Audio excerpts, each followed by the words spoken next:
Mortem would like to thank Original Cinematic for sponsoring this week's episode. Original Cinematic is an independent production company that has made it their mission to create, produce, and promote films that are inclusive, honor women, promote the LGBTQIA+ community, and provide prominent positions and roles to POC actors and filmmakers, and promote the films of marginalized and underrepresented populations. These are all things that are extremely important to our podcast as well. Original Cinematic is currently accepting scripts and treatments. Both William and Xxena Rush are also available via email or Zoom to discuss writing and provide input and resources to all aspiring writers free of charge. Their information will be made available in the show notes. There may be delays due to a hectic schedule and all projects being read on a first-come, first-served basis, but everything will be read and responded to. William Rush has individually produced numerous projects, including Pack is Here, Before, The Cottage, The Winemaker, and Day by Day. Their award-winning film Group premiered and was celebrated at multiple film festivals as well as screenings both in person and via Zoom that was graciously made available to us and our patrons. Original Cinematic has many exciting projects on the horizon. Their next film, Immersion, has been completed. The award-winning Sweetener is in development. Fetish begins shooting in September, and Encore will begin next spring. Their documentary, Women in Conversation, is slated for a September release, and we are looking forward to each and every one of them. It is truly an honor to partner with Original Cinematic, and we can't thank them enough for their contribution to our show. And now, back to our regularly scheduled program.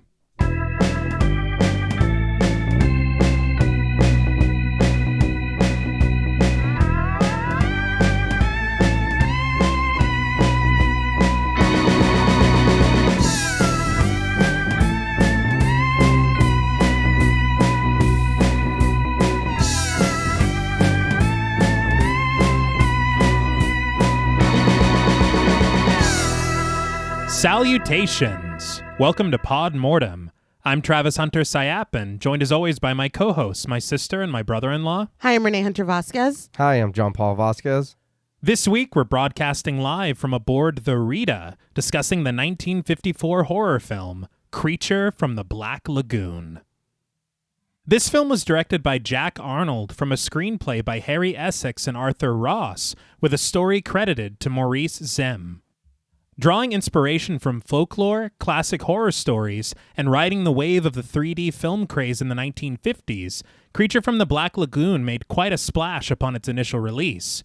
With dazzling visuals for the time, spectacular stunt work, and masterful makeup effects in the design of its titular creature, this film not only cemented the Gill Man as an enduring icon, but would also spawn a pair of sequels, a litany of long-gestating remakes, and still remains a favorite deep in the heart of many horror fans and filmmakers alike.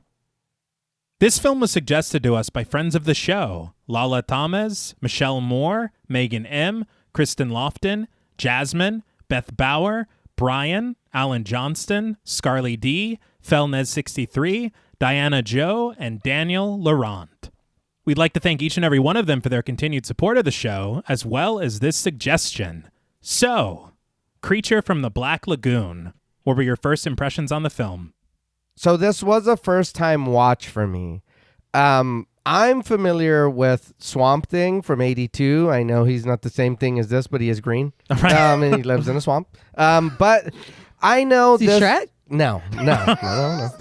Well, I mean, fuck, I don't know. He's green. He lives in a swamp. You know? They check, were check. all influenced Bye. this This creature. guy, yeah. Got it. But this imagery is iconic, or like the Gill Man. You do know. Oh, shit. I did enjoy a lot of like the visuals and what's going on here. It's very impressive for the time. I would have liked a little more from the movie. I don't think that there's really anybody that I can really connect too much with or even kind of like cheer for. I mean, I can be cautious or kind of like worried about the situation we're all in, but I think that and I know the movie is older, but I do feel like it was hard for me to kind of relate to anything that was going on here. I am just kind of watching it and I'm like, oh, all right.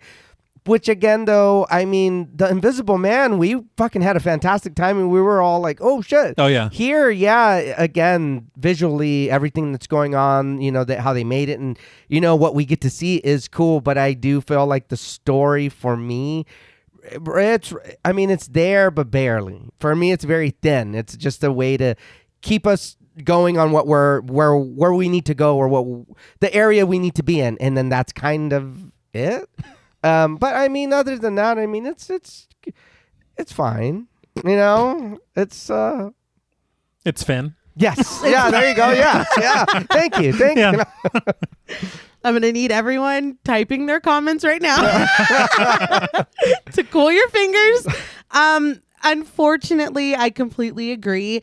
It's not like I was like, ugh, that sucked or whatever. But I think that the way that this is hailed and it was suggested, and I have people in my life close to me that absolutely love this film. Mm-hmm. I sat down. It's first time watch for me as well. I sat down ready to eat. Mm-hmm. Like, I was stoked, super excited. And I think that there are things that really met and surpassed my expectations in terms of, I know we've all seen him before, but the creature design I think is fantastic. Yeah. The execution of the design, the fact that they put together this look and it is standing up in the water. Yeah. It's like, I mean, Yeah. there are so many technical aspects that are absolutely incredible. I love there's a featured bathing suit. I think it's very, very cool.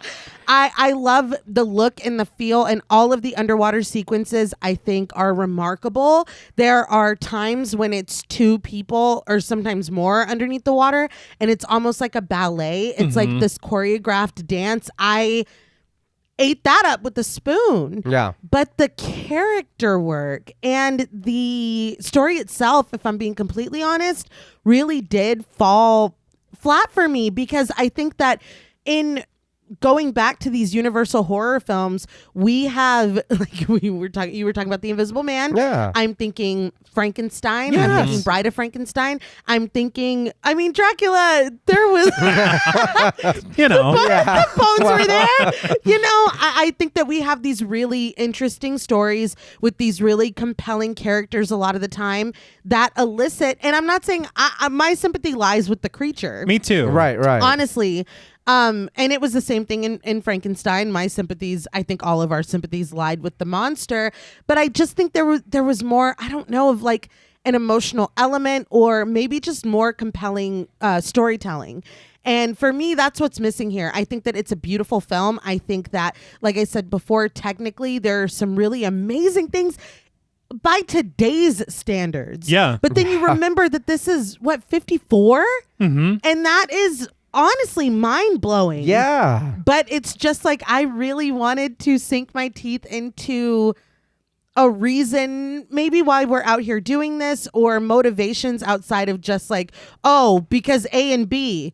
Oh, okay. All right. Like, I don't know. In that aspect for me, I just think that I was expecting more. But the creature, love him. No notes on that. No, I definitely agree. And I am also somehow, for the first time, watching this film for the show. Okay. I have a lot of love and quite an affinity for all of these Universal horror pictures. Right. But for some reason, this just wasn't one that Mom showed to me when I was a kid. Mm-hmm. And so maybe that's also a part of it. I imagine if you watched this at a young age, holy shit. For sure. This is going to stick with you and stay with you and have that nostalgic pull that, like, The Invisible Man has for me. Mm-hmm. But I think that I can echo basically a lot of what you've already stated.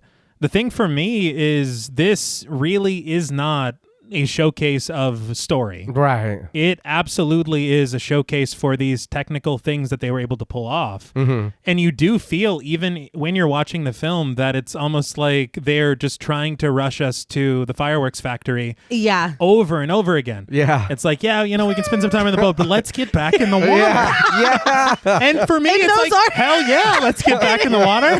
It is the most successful. Yeah. And so I'm not mad at how often that happens. Right. It does get a little repetitive It does. when they It have to does. keep thinking up reasons for us to yeah. go back. Yes. And I will say I had a difficult time writing the script because I'm like, how many fucking times can I say they dove in the water? Yeah, no, I bet. I you know, bet. Yeah. they're swimming around.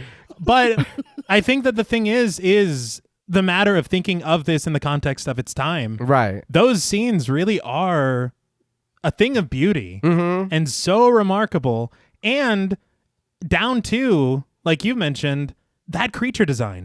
Yeah. It still holds up. Yeah. It still looks so cool. And there are such details within it that you notice when he's on land yes. versus when Yes. he's in the water. And you're just like, this is really, really incredible work. And I don't know how you did this. Even in, I know 54 is not like a ridiculous amount of time in time, Right. but that is still 71 years ago. Yeah. Yeah. And you think Yeah. of how quickly things advance. Like, that is a long time in terms of development of, I mean, I guess the old school ways we kind of still do, you know what I mean? But you think of, I don't know, things change so quickly. So it is like, yeah, it is a long time when you think of it that way. Yeah. And I mean, just watching it, you do feel that charm that you feel with these Universal pictures. But it really is just one of those things where I feel each one of the films that we've covered, there has been at least one character that we've really been able to latch onto. Yeah. Right. Or really, really appreciate. I know we all loved Renfield a lot. Yes. You know, all the way through, Frankenstein's monster is one of the most sympathetic figures in the history of anything. Yeah. You have, dude, the Invisible Man himself is Yeah. an incredible character to follow. But this, I mean, the only one that I really relate to and have all that care and sympathy for is the creature. Yes. Yeah. And I don't know what his motivations are, but I want him to succeed. I want the best for him. But I also feel like there are elements that I did read about that don't end up in the film that kind of help clarify some of his intentions. Okay, I did want to say that. I like the way, and I agree, the monster looks fantastic. Yes. Period. Whatever time, you said 54? Fantastic fucking work. I am puzzled at his motivations and what are you doing here? Like, why? Certain things are just done or I will say not done? I do want to already backtrack on what I just said because the kidnapping All right, man. not good. And No. maybe that's where he loses me. All right. All right. And then I'm like, you know what? I'm not rooting for anyone. We support everything Yeah. he did. The monster has never done anything wrong in his life. No, but he has. He has. Yeah. Real it's bad. That's very bad. I think towards the beginning, it is this thing where you're like, dude, this is his home. Yeah. Yes. And yeah. you're fucking with his life. Yeah. Right, And for me, right. that's what I thought the motivation was. Yes. Yeah. It's like you can't bust into somebody's house and be like, come on. It's like, Yeah. no. Can I just put my things here? Can I No. break everything? And the answer is no. No, you cannot. No. But yeah, it does towards the end, and you're like, all right, maybe he is kind of a villain. Maybe we've taken it too far. Yeah, none of us are perfect. I had questions. Yeah. But I think that this is definitely one to watch, not just because of the spectacle, but I think that it does have such an important place in horror history. Yeah. And you see it through watching this. So many films, some that we've even talked about on the show, Yeah. that are very much referencing a lot of things that we see here. Yeah. And it's just this incredible thing. And one of my favorite things about going back and watching these films from other eras and the classic Universal monster era and everything, where you're just like, I'm starting to see the building blocks of a lot of things that maybe you wouldn't have realized otherwise. For That's sure. true. But before we get into our discussion about this film, I do want to talk a little bit about the production of it. I got a decent amount of information from the following sources that I will be referencing through this portion and the rest of the episode. A documentary called Back to the Lagoon. I also read an article from AFI, American Film Institute, not Davey Havok and the Boys. Aw. Maybe another time, who knows? And a commentary track with historian Tom Weaver. So the story for this film actually begins in 1941, when actor William Allen attends a dinner party of colleague and friend Orson Welles. Huh. Allen had known Wells for years, and he actually had a role in his War of the Worlds broadcast in 1938 and Wells's acclaimed and groundbreaking film, Citizen Kane. Damn. Wow. But it was at this dinner party that Allen had the opportunity to meet Mexican cinematographer Miguel Figueroa, who was an invited guest of Wells's girlfriend, actress Dolores Del Rio.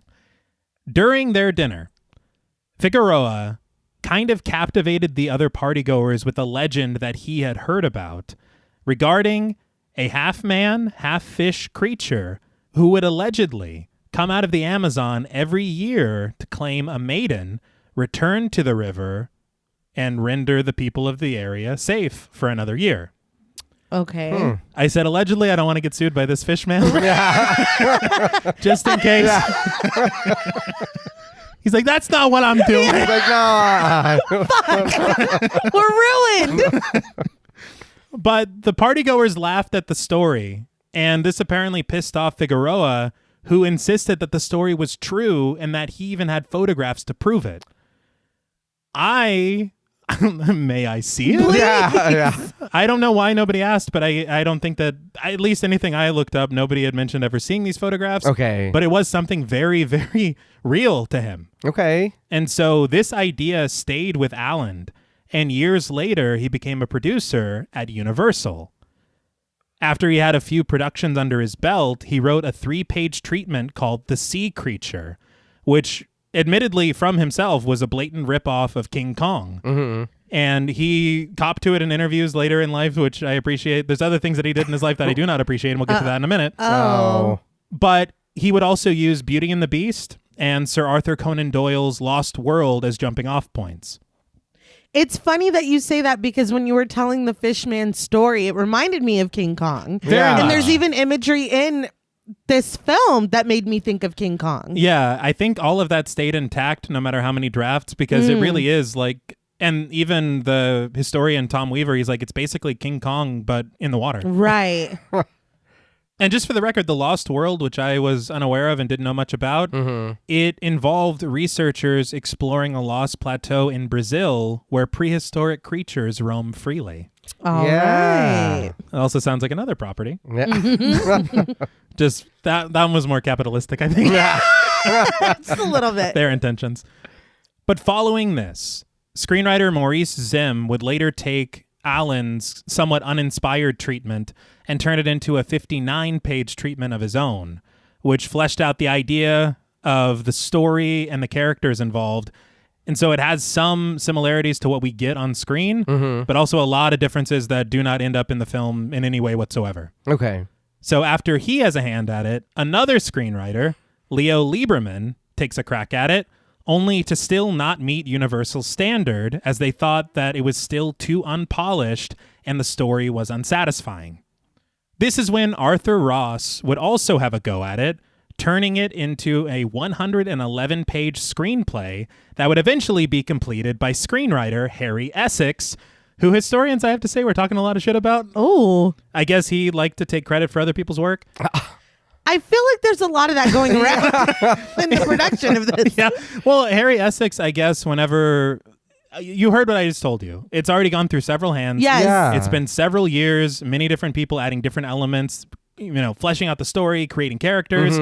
His story, he claimed, he's like, when I got it, it was like a couple of paragraphs, and all they had for me were these paragraphs and this terrible title, Creature from the Black Lagoon. And I'm like, what the hell am I going to do with that? And I turned it in to this. Creature from the Black Lagoon. But the thing was, is even at the time, it wasn't called Creature from the Black Lagoon.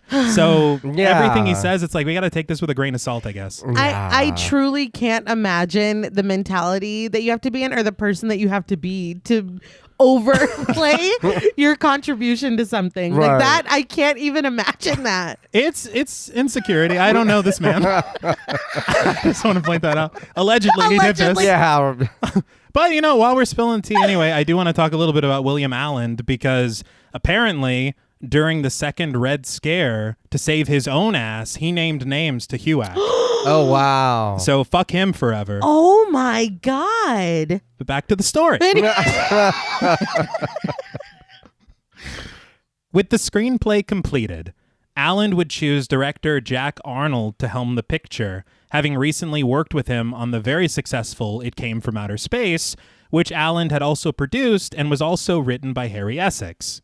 So it's a lot of people reteaming, and even somebody else that we're going to hear about later was in this film. That's right. But coming off of It Came from Outer Space, which was shot in 3D, they thought maybe we should embrace this popular format/gimmick again. Okay. And they decided to do that, making Creature from the Black Lagoon the first 3D film to ever be shot underwater. Wow. Interestingly, they had originally intended on shooting Creature from the Black Lagoon, then just titled Black Lagoon, Yeah. in color. Oh, okay. But the cost to do so and also have it in the 3D format was $750,000, and Universal thought that it was too pricey to do it. And so they're like, well, let's just do black and white and 3D, which ended up costing $650,000. So I don't know. I don't know. All right. And honestly, Tom Weaver had it correct. Of all the Universal films that we've covered so far, a lot of them obviously had no choice but to be in black and white. Right. I think that if I had to have one in color, this one would benefit the most from it. Absolutely. Oh, yeah. Could you Oh, yeah. imagine? To see Gilman, or is that it? So is that his government? Gilman? Yeah, Gilman. Gilman. John Gilman? To see that in color, I bet that suit would have looked fucking badass. Especially coming out of the water. Yeah.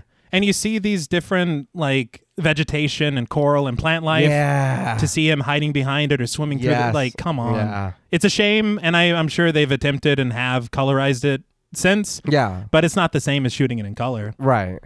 It is interesting because I saw they were talking with Julie Adams from the film, and she said that because in the publicity stills, he's vibrantly green. Yeah. And a lot of them, he's got like red lips and like it's very like, like in your face, very colorful. That the actual suit was completely a muted green. Like it was not vibrant. It was not colorful at all. It was like a very, very light, like soft, I think she said like a mossy green. Okay. That's kind of surprising. Yeah. I think it would still look cool, I think. It would still look cool. No, yeah. It's just like it wouldn't even be What do you think? what we think of it now. You know what I mean? Well, maybe we were all still switching our vision from black and white to color. So, we were trying to get it right. We didn't even know our colors yet. But this decision to shoot the film in 3D, it actually called for an entire rig to be designed and created for this film to accomplish that goal. Oh, wow. And we'll talk about it a little bit later. But again, it's whenever you cover films of a certain era, you realize just how innovative they had to be. Yeah. They don't have other things to rely on to be like, oh, well, we can just do what they did for X. Yeah. They need to create it so that other people can say, hey, we'll just do what we did for Creature from the Black Lagoon. Yeah.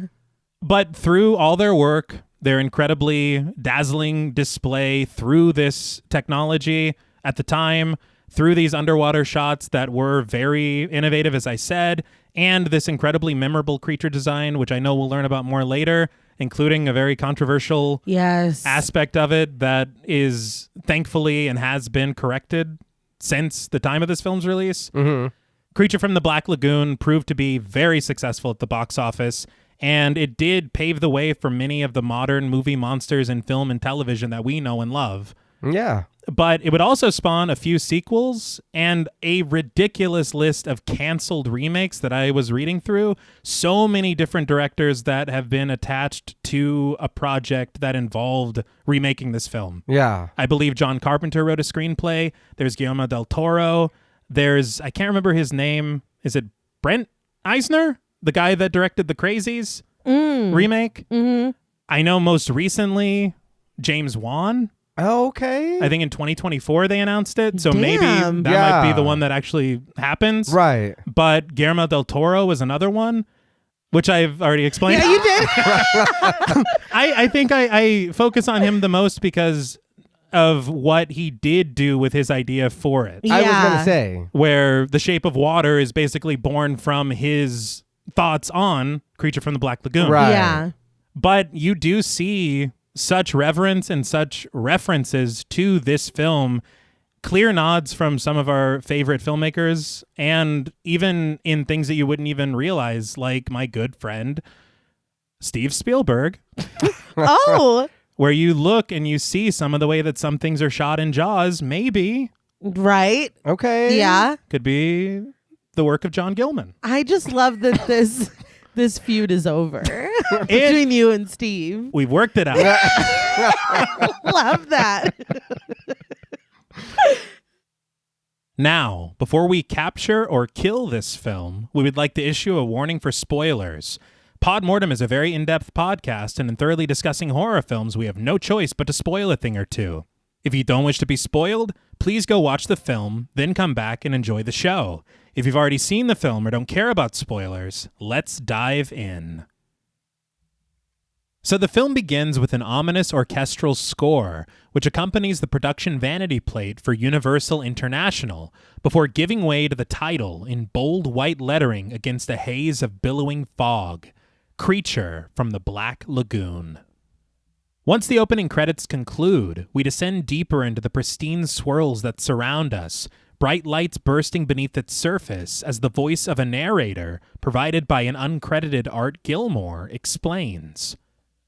In the beginning, God created the heaven and the earth was without form and void.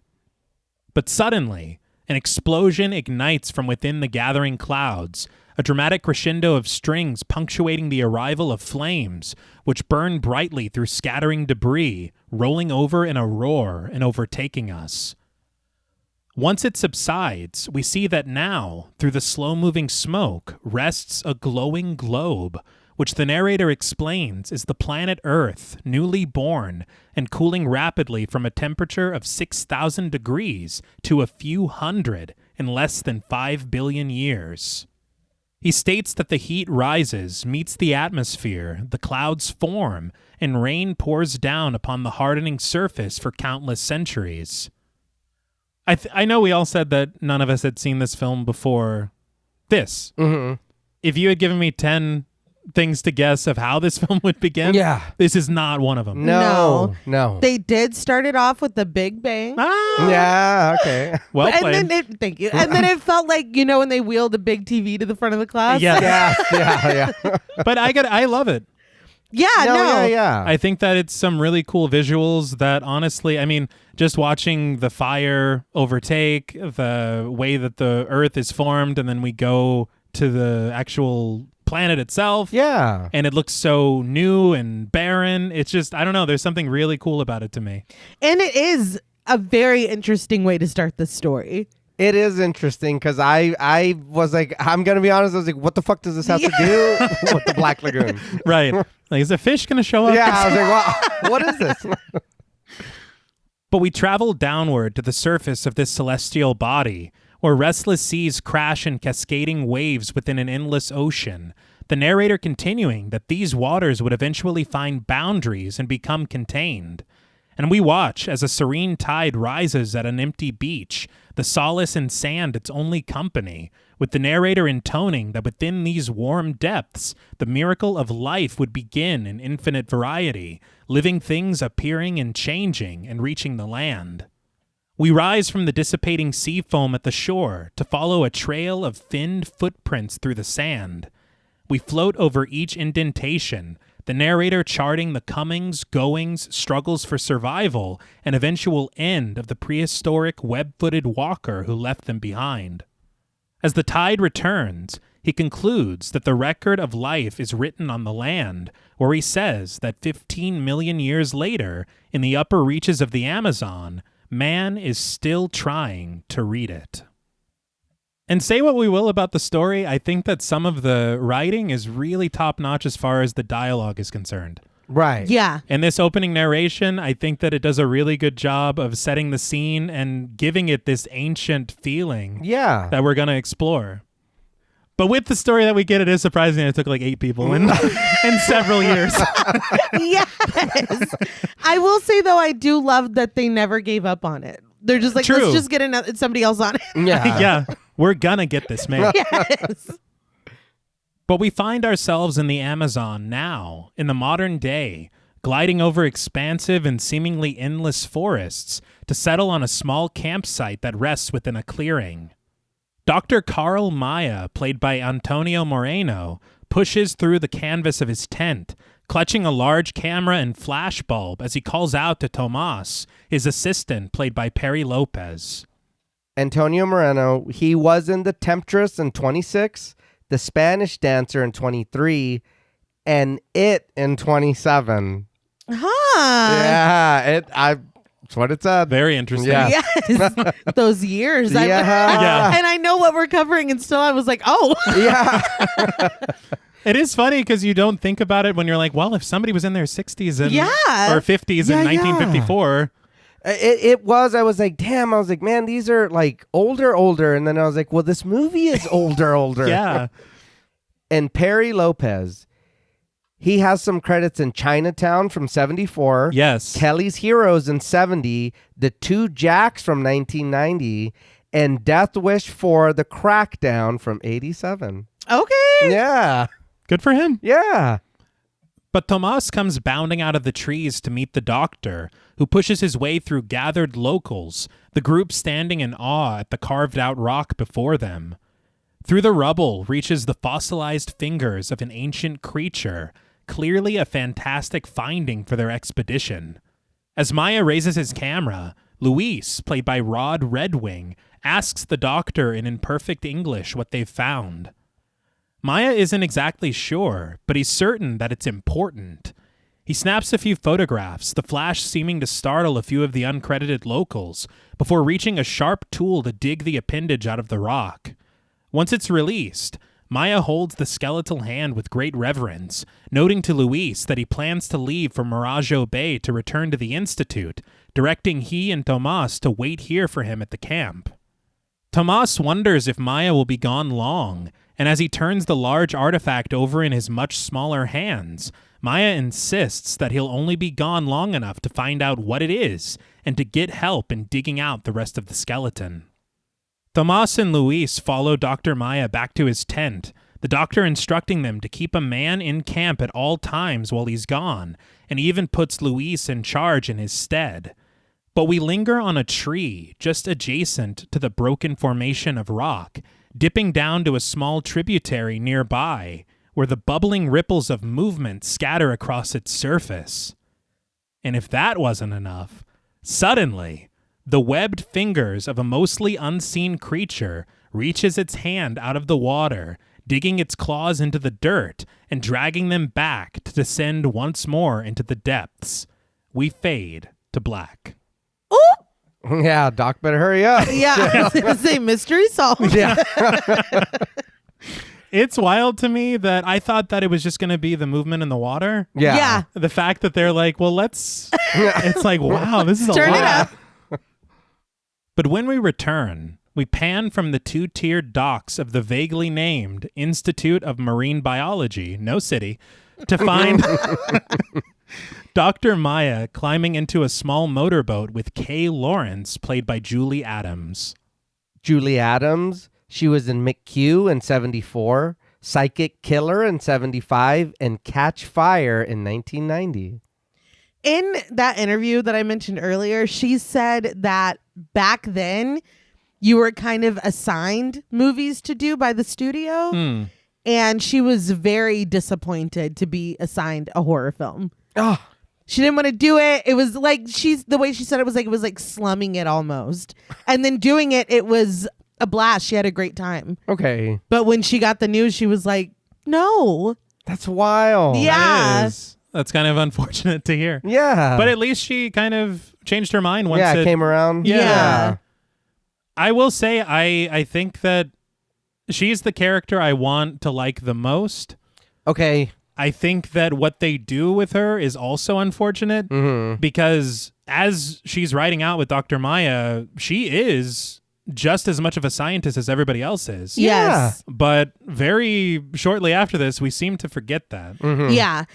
I totally agree because I thought when we met her that we were getting something that we ultimately don't get. Yeah. And even she said herself in that thing that I watched that they wanted eye candy. Okay. And so it's like it becomes clear that that is the point. Yeah. But it was a very disappointing realization. And I understand it's 1954. Right. But I was like, damn, that kind of sucks. Yeah. But a cliff of rugged rock rests far in the distance as the pair ride through the open ocean to reach a small research barge bobbing in the water. The doctor ties the boat off and helps Kay out of it and onto the vessel, joking that he's sure she scared all the fish away. Kay just snags a towel and slings it over her shoulder, assuring Maya that the depths that they're working, the fish won't hear a thing. Something very interesting that they mentioned on commentary. Mm-hmm. We just saw maybe like 30 seconds worth of film of them getting onto this boat, riding out onto that barge and stepping off. Yeah. But it took from that 3 different locations and a month between to film. Holy Damn. shit. You have the bay with them getting into the boat, which is a real on location Yeah. situation. Then you have the barge, which I guess was the processing stage at Universal. Mm-hmm. And you have the backdrop, which was filmed at that bay a week after the first portion was. So you have these portions filmed in September of that year and then October. And I think they said that it's different people that are playing these characters because they can't drive this boat. Right. So it's like 7 actors and 3 locations. And That's hilarious. It's you wild. can't tell, Yeah, though. no, you can't. no, I thought that was really, really cool. And there's some stuff coming up later that will really blow your mind with how they filmed it and the difference in location and time. Okay. But Kay kneels down at the edge of the barge, tugging a long rope that stretches its way into the water. We travel below, through vegetation and past the small numbered markers that line the rope, seeming to denote the distance downward, 25, 30, 35, 40. We pan over from these markers through the shimmering light cast across the surrounding coral to find Dr. David Reed, played by Richard Carlson, who coasts through the water below in his diving gear. Richard Carlson. He was in The Ghost Breakers in 40, The Little Fox in 41, and It Came from Outer Space in 53. And that's what helped get him this role. Okay. That makes sense. I was surprised to not see a wetsuit, that we don't really see wetsuits. No, No. it is kind of funny, honestly, because I put, should he be shirtless? Because they don't. No. you do see a lot of behind the scenes stuff of all the cameramen wearing wetsuits. They're just like, well, no. Yeah. But David follows the rope upward as Kay continues to tug at it, only to stop just in front of the marker labeled 5. As he treads water, Maya grows puzzled, asking Kay what David is waiting for. But Kay explains that David is getting used to the change in pressure before resurfacing. And after a moment, David finally reaches through the water for the ladder at the edge of the barge. So I was like, this is going to come into play later. Thank you. 100%? Yes. And it does not. Yeah, I was confused because when she says it, I was like, "Oh, thank you for saying that." Yeah. Mhm. Well, because it's a real thing, you It know, is, the it is. bends and all that. Yeah. And so I'm like, they're educating the audience. Mhm. Yeah. And you imagine various complications Yes. that could happen. Right. It don't. But it's brought up like 3 or 4 times. It is. It is. So, okay, well, they're So it reminding was- us again. Yeah. I was I positive. swear. But climbing up the rungs, David tears off his goggles to meet Kay, who reveals that she has quite the surprise for him. David turns to see Dr. Maya standing there, and with a wide smile, he greets the doctor with an eager handshake, in disbelief at the mere sight of him. They offer pleasantries to each other, and as Kay helps David out of his equipment, he shares that the last he heard of Maya, he was up in the Amazon someplace, digging for old skeletons. And Maya remembers that David was also doing research, only in an aquarium in California. He wonders what brings David and Kay to Brazil, and David explains that they've been guests of his institute for a month now, looking for specimens of lungfish. The fact that it's his institute, I think he would know that. You would think. But as David dries himself off with a towel supplied to him by Kay, Maya remarks that David still doesn't look like an ichthyologist. David just laughs it off, Kay attributing Maya's assessment to his geologist point of view, assuming him to have expected a lovable old professor with a beard. But Maya just comments that he didn't expect David to still look like he did when he was a student of his. I'm sorry. The exposition. No. And there's more. Space dust. It was taking me out. I'm sorry. Continue. As David leans on Kay to step out of his flippers and into a proper pair of shoes, Maya crosses his way over, asking, "You two married yet?" It's like, so we understand? Yeah. Everybody gets it? Cool. Kay explains that they're not, and she says that David tells her that they're together all the time anyway. Might as well save the expenses. I hope that's a joke because damn, David. Yeah. But Maya asks if they've ever heard of two living as cheaply as one, and Kay insists that this is what she keeps telling David. But as David slips into a shirt, he jokes that he's waiting for some guy called Williams to give Kay that raise. Then she can afford him. He knows his worth. You gotta respect it. Yeah. The trio share a laugh as they climb into the boat off the edge of the barge, and as Kay sits behind the wheel, she suggests for Maya to share what brought him out here in the first place.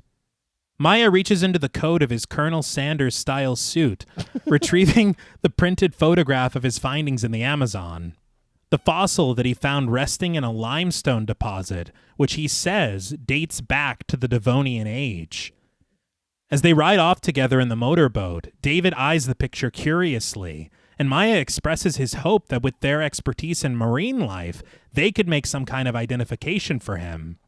David admits that he's never seen anything like it before, and Kay, who should be keeping her eye on the water, directs her boyfriend's attention to the webbing between the fingers of the fossil. Maya supposes that they could learn more about it after he finds the rest of the skeleton, and both Kay and David express their interest in being there with him when he does. But Maya wonders about their boss, Williams, and if he'd also be interested in joining their expedition. David snarking, "If there's a chance of any publicity, just try to keep him away." Kay reminds David to be fair, that publicity brings endowments, and without money, there isn't any research. David acknowledges that if it weren't for Dr. Williams digging up the dough, they wouldn't even be down here. But he then returns his attention back to Maya's photograph, asking his former professor where the artifact is now, with Maya sharing that it's back at the Institute. It just occurred to me, and I mean, I know it's a movie, I know, but would the fucking webbing still even be there? It would be gone, I'm sure. Right. It's true. It's like millions of years. Yeah. I don't know. Maybe the fossilization can help, like, maybe give the illusion or an understanding that it was. Okay. Webbed, right. yeah. I'm Okay, sure Yeah. that an archaeologist is, like, typing away right now. Well, because it's just still there. Yes. So I'm Clearly. like, yeah, I'm like, I know the bones. We'll see the bones, whatever. Yeah. And like you're saying, maybe an imprint in the fossilization of it. But for the webbing to still be there, I was like, wow. They wanted us to know. Yeah. And this isn't anything that comes up in the film, but Nay and I both talked about it off mic, and I think that you agreed too, JP, that it seemed almost like they were setting up for the fact that the found fossil belongs to the Gillman. Yeah. The grasping hand at the shore. Just Yeah. One. My note was give him his hand back. Okay. But then you learn that's not his No. hand. He's got two very functioning Yes. He's putting his hands on people. as we will later find out. So yeah, I thought the same thing. Okay. I can see, I think the only thing for me was just we got that whole explanation at the beginning. Uh-huh. So I was like, oh, so is there more of these, or is this, Right. what's going on? But back at the Institute, we pan past an expansive tank filled with a variety of lungfish to find Kay standing at the glass in admiration of their swimming specimens. She's then called over by Dr. Maya, who sets the artifact down on a table in front of him. David and Kay gather around, along with a group of scientists led by the suited and suave Dr. Mark Williams, played by Richard Denning. Richard Denning. He was in Creature with the Atomic Brain in 55, An Affair to Remember in 57, and 74 episodes of Hawaii Five-0. That ran from 68 to 80, I believe. Damn. Yeah. He's another character that it seems like they establish who he is. Right. And then there are some conflicting things later in the way that he reacts to things. Yeah. And it's so confusing to me because it seems so simple what they're making him out to be. Mm-hmm. And the fact that it is so inconsistent, it's like, I understand there was like 5-6 writers or whatever, but it is odd. Yeah. I did notice that too, because here, I mean, we do, we get to a little discussion or talk, and we kind of get to fill people out. Mm-hmm. And then later I was just like, what? Because even in the scene in the boat on the way from the barge, Yeah. they're like, okay, well, we're setting up Williams to be the villain. Right. Yes. But then there's a lot of really sensible things that he says later. Yeah. I don't know. I don't know. But the scientists stare at the artifact with great wonder as William asks if it could possibly belong to a Pleistocene man. Dr. Edwin Thompson, played by Whit Bissell, contradicts this, suggesting that the chances are much greater that it belonged to an amphibian, one that spent a great amount of time in the water.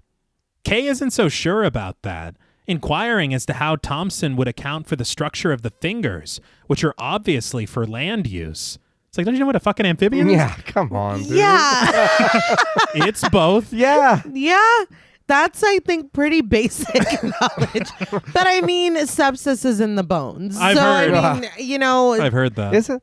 things fall through the cracks, is my point. Whit Bissell, he was in The Time Machine in 1960, The Magnificent Seven in 1960, Ooh. and Soylent Green in 1973. Cool. Dude, Yeah. what a career. I know. But Kay asks the nearby Dr. Mattis, played by Sidney Mason, what he thinks of Maya's findings. Mattis, who stands near the doctor and bears a passing resemblance to Dr. Merrill Bobbitt from Nip Tuck. Dude, that's so funny. That's Because funny. I wasn't even going to say anything, but when we meet David, when he comes up from the water or whatever, you only see his profile at first. And I was like, he looks exactly like Julian. I swear to God, I Googled if he was his father. What? If he was Julian McMahon's father. I thought he looked just like him. crazy. And then you see him head on and I'm like, oh, he doesn't look like him. Never mind. But his profile did. Anyway, I'm sorry. That's hilarious. So we got 2 out of him? Yes. Yeah. But Mattis says that they can be sure of one thing. Whatever it was very powerful. He asks Maya of his plans to find the rest of the fossil, and Maya expresses his eagerness to do so as soon as he puts a proper expedition together. This is when a bright idea suddenly finds Dr. Williams, who suggests that they could make up the expedition. He supposes that they're here now, and after all, it does come under the heading of their work. David agrees, noting that more and more they're learning the meaning and the value of marine research. I gotta say, this is a very weird line from a marine biologist, but not a weird line from a screenwriter writing a character. Yeah. But David then directs the attention of the group over to the tank of lungfish, describing the specimen as the bridge between fish and the land animal. As we watch it swim through the water, David acknowledges the countless ways that nature tried to get animals out of the water and onto the land, noting that the lungfish failed, remaining unchanged for millions of years. When he says that it failed, this lungfish swims right into a rock. It's like, damn, dude, it's not a good look for lungfish. And they're fucking dumb. That's why they failed. But David crosses over to Maya's recovered fossil, describing it as the clue to an answer. He supposes that someday, spaceships are going to be traveling from Earth to other planets, wondering how human beings are going to survive on those other planets with different atmospheres and different pressures. But he says, by studying lungfish and other species, they add to their knowledge of how life evolved and how it adapted itself to this world. He posits that with this knowledge, they could teach human beings how to adapt to some new world of the future. And it's wild going back to these films from the 1950s where so obsessed a lot of space situations. Yeah. And you think, and you're like, in history, where were we in space travel? Okay. It was this idea that is just so big, so unexplored. Yeah. We're 15 years from the moon landing. Yeah. And Damn. The context, that is incredible. it still is vast and unexplored. There's a lot we don't know. Yeah. Which is equally interesting and frightening. It is. Yes. It is. Especially now with hearing there's like an edge we can't see and we're in a black hole now or some shit. It's like, oh man, I don't like that. I didn't know that until now. Yeah. So Sorry. thank you. But it is kind of cool when you think about the parallels with outer space and underwater. Deep water, yeah. It's so interesting. Yeah. But to David's impassioned plea, Williams is like, nice speech. I was like, God damn, he is the villain. Yes, confirmation. Yeah. But he notes there's still a practical side to all of it, and acknowledging that he might sound more like a banker than a scientist right now, Williams reminds David that it takes money to run an institute like theirs, and a find of any importance can be of great financial value to them, too. Kay assumes the board would give full approval, and Williams concurs with a smile. Reaching across the table and past the fossil to grasp Maya's hand in a firm shake, Williams announces, "Well, Dr. Maya, you've got yourself an expedition." An excited Maya then charts their path ahead. They'll leave for Manau in the morning, and from there, they'll take a boat upriver. Williams snags the fossil from the table, his eyes widening in wonder as he looks at it. Well, that was easy. Yeah. Yeah. I love that he's like, well, we'll have to talk to the board or whatever. He's like, well, we're there. So Yeah. we're already doing it. I would hope that a giant, like human-sized webbed hand, claw, fingers would do the trick. Yeah. You would think. He just sets it down on the table. Yeah. Like, Approved. how much do you need? Yeah. But that evening, we return to the tributary just adjacent to the campsite in the Amazon, where I think we get a replay of the footage that we saw earlier. I was like, we didn't forget. No. We once again see the creature reaching his hand out of the water to drag his claws through the dirt to the sound of shrieking strings.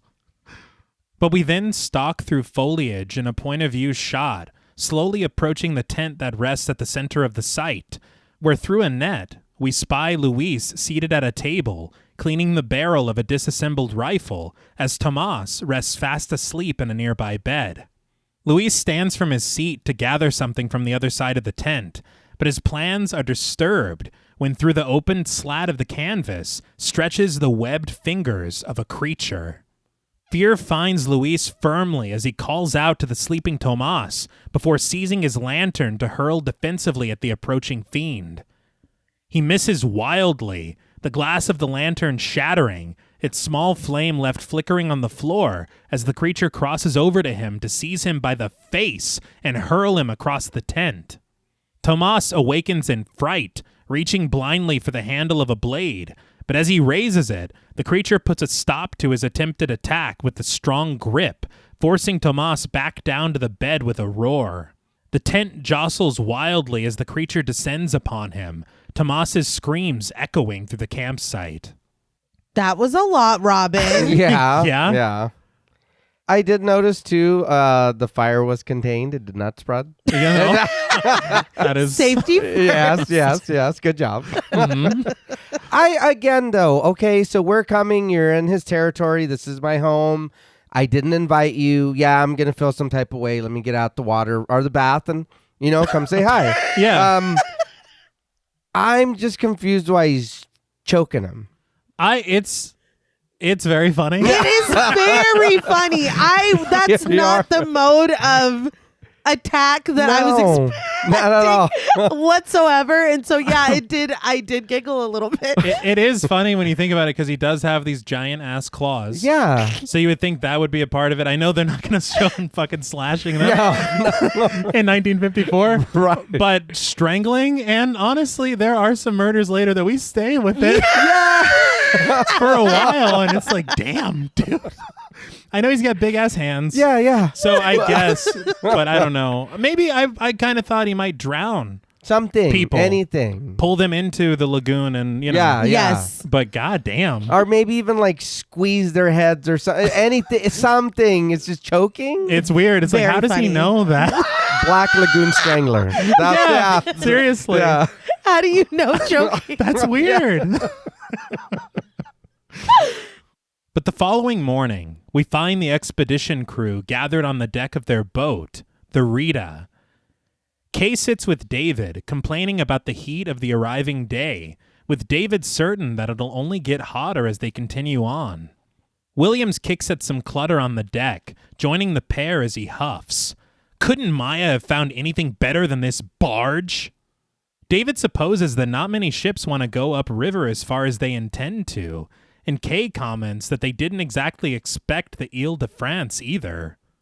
That was a luxury ocean liner at the time. Okay. I'm sure the audience in 54 was like, I get that. Yeah. But the grizzled Captain Lucas, played by Nestor Paiva, leans his head over, asking if Williams doesn't like the Rita. And Kay attempts to clean up Williams's mess, but the captain seems unbothered by his haughty comments, wondering why he would need a sweet-smelling boat just to haul crazy fish out of this crazy river. And he's got a point. He does. Yeah. Nestor Paiva. I do want to say he is in Revenge of the Creature in 55. So Very cool. All right. I was like, I don't know if I want to And spoil this. you know, good for him. Right. Good He for him. is back. He is back. He's also in the Mad Men of Madoras from 63. I like this guy. I do too. Yeah. But Williams continues looking on as if somebody pissed in his cereal, while David and Kay just share a smile with their captain. Lucas asks Kay how she likes the best cabin on the Rita, and she assures him that she loves it. I think this is a joke because I believe there's only one cabin. Yeah. But Captain Lucas departs with a grin as Dr. Maya returns from below deck, announcing that they now officially have a lab, such as it is. David hopes that they'll have some use for it, and William shares that he'll be disappointed if they don't. He adjusts his hat, adding, of course, assuming that Dr. Maya's facts are well-founded.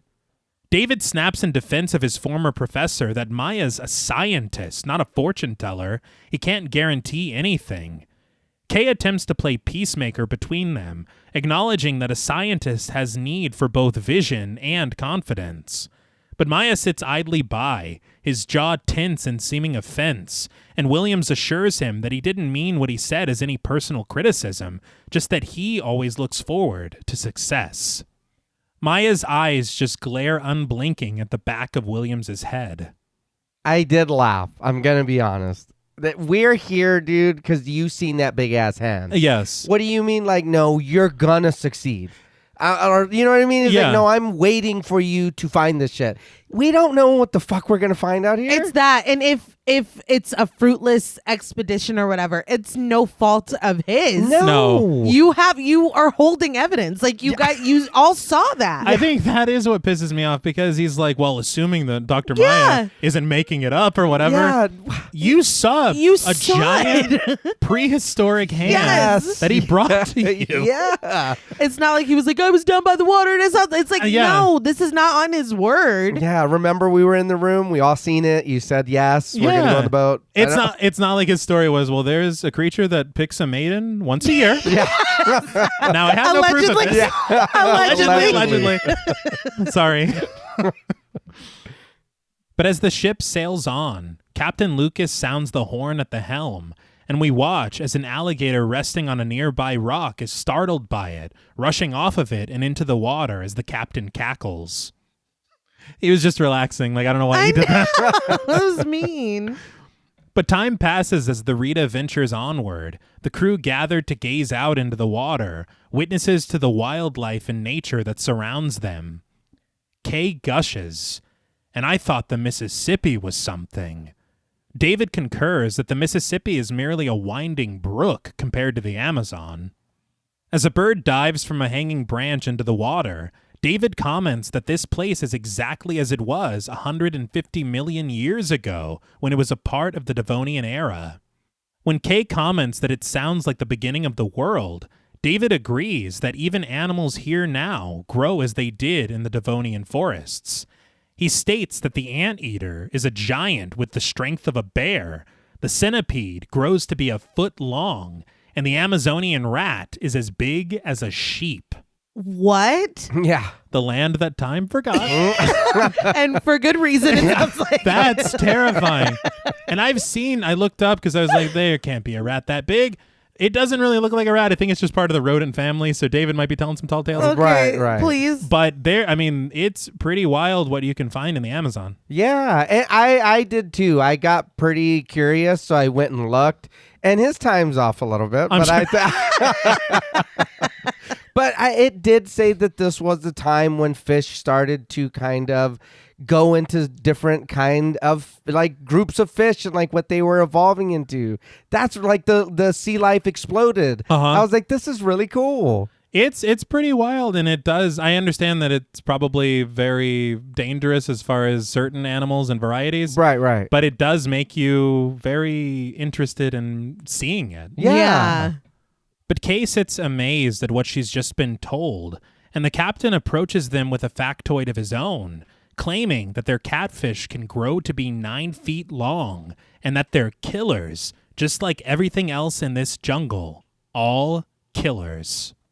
Now I'm just desperately in the mood for catfish. Yeah. I'll go for some catfish. Big portion. Yeah. Please. You guys want to get catfish? So it's settled. Yes.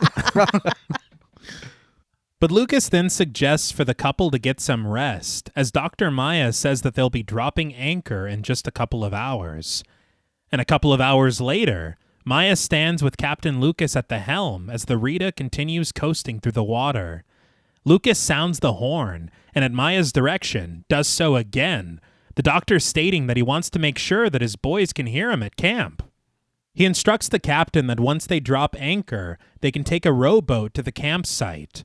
And we then find the crew gathered together on that small rowboat, Dr. Maya towering over the rest of them as his calls for Luis echo through the trees. But at their campsite, we rise from Luis's lifeless fingers twisted into an agonized claw to rest upon the shoreline, where the rowboat finally sails to a stop. As the crew piles out, Maya expresses his confusion, thinking it's strange that Luis and Tomas would be gone, considering the order he gave them when he departed for the Institute. The men follow a concerned Maya back to the campsite, David joining them only after instructing Kay to stay behind at the boat until he finds out what's going on. Yeah, let's have her stay alone. Yeah. Yeah, really. Doesn't make a lot of sense. Not stay behind me, follow us. No. You stay here, separated from the rest of us. In case whatever it was. Yeah. Comes back. But the men finally reach the tent, Maya pushing his way through the opening to discover the battered and bloodied bodies of his team. He removes his hat from his head, mournfully muttering, "Luis." Fuck Tomas, I guess. Yeah, no. He had his favorite. He's a new hire, I guess. Yeah, I guess. I barely know this dude. Yeah. And it's funny, even when they're on the boat, he's like, "Luis!" Yeah, he does. But David, Williams, Thompson, and Captain Lucas stand in horror at the sight before them, Maya positing the only explanation he can conjure. The country is full of wild animals. The captain suggests it was a jaguar, explaining that their claws rip through flesh very similarly. That's very concerning. Yeah. And that's not... I don't think that brings the comfort that you think it does. Yeah. No. I know they don't know that there is a creature out here. Right. But at the same time, it is. They're like, well, at any point, a wild cat could come back. He was probably just ripped apart by a jungle cat Calm that is down. still out here. Right. Is Kay Chill still out. alive? I was going to say, eating Kay as we speak. Kay will let us know if it's back. But outside, Kay stands alone by the edge of the water, and we dip down her legs and onto the dirt, where at the shoreline, the creature's claws suddenly reach out from the water to the sound of shrieking strings. And it's at this moment that Williams wonders in the tent, where's Kay? He quickly departs the structure to go find her. And again, why isn't David the one to do this? Yeah. Why is it Williams that is like, we need to make sure Kay's okay? And David's just standing there like an NPC? Yeah.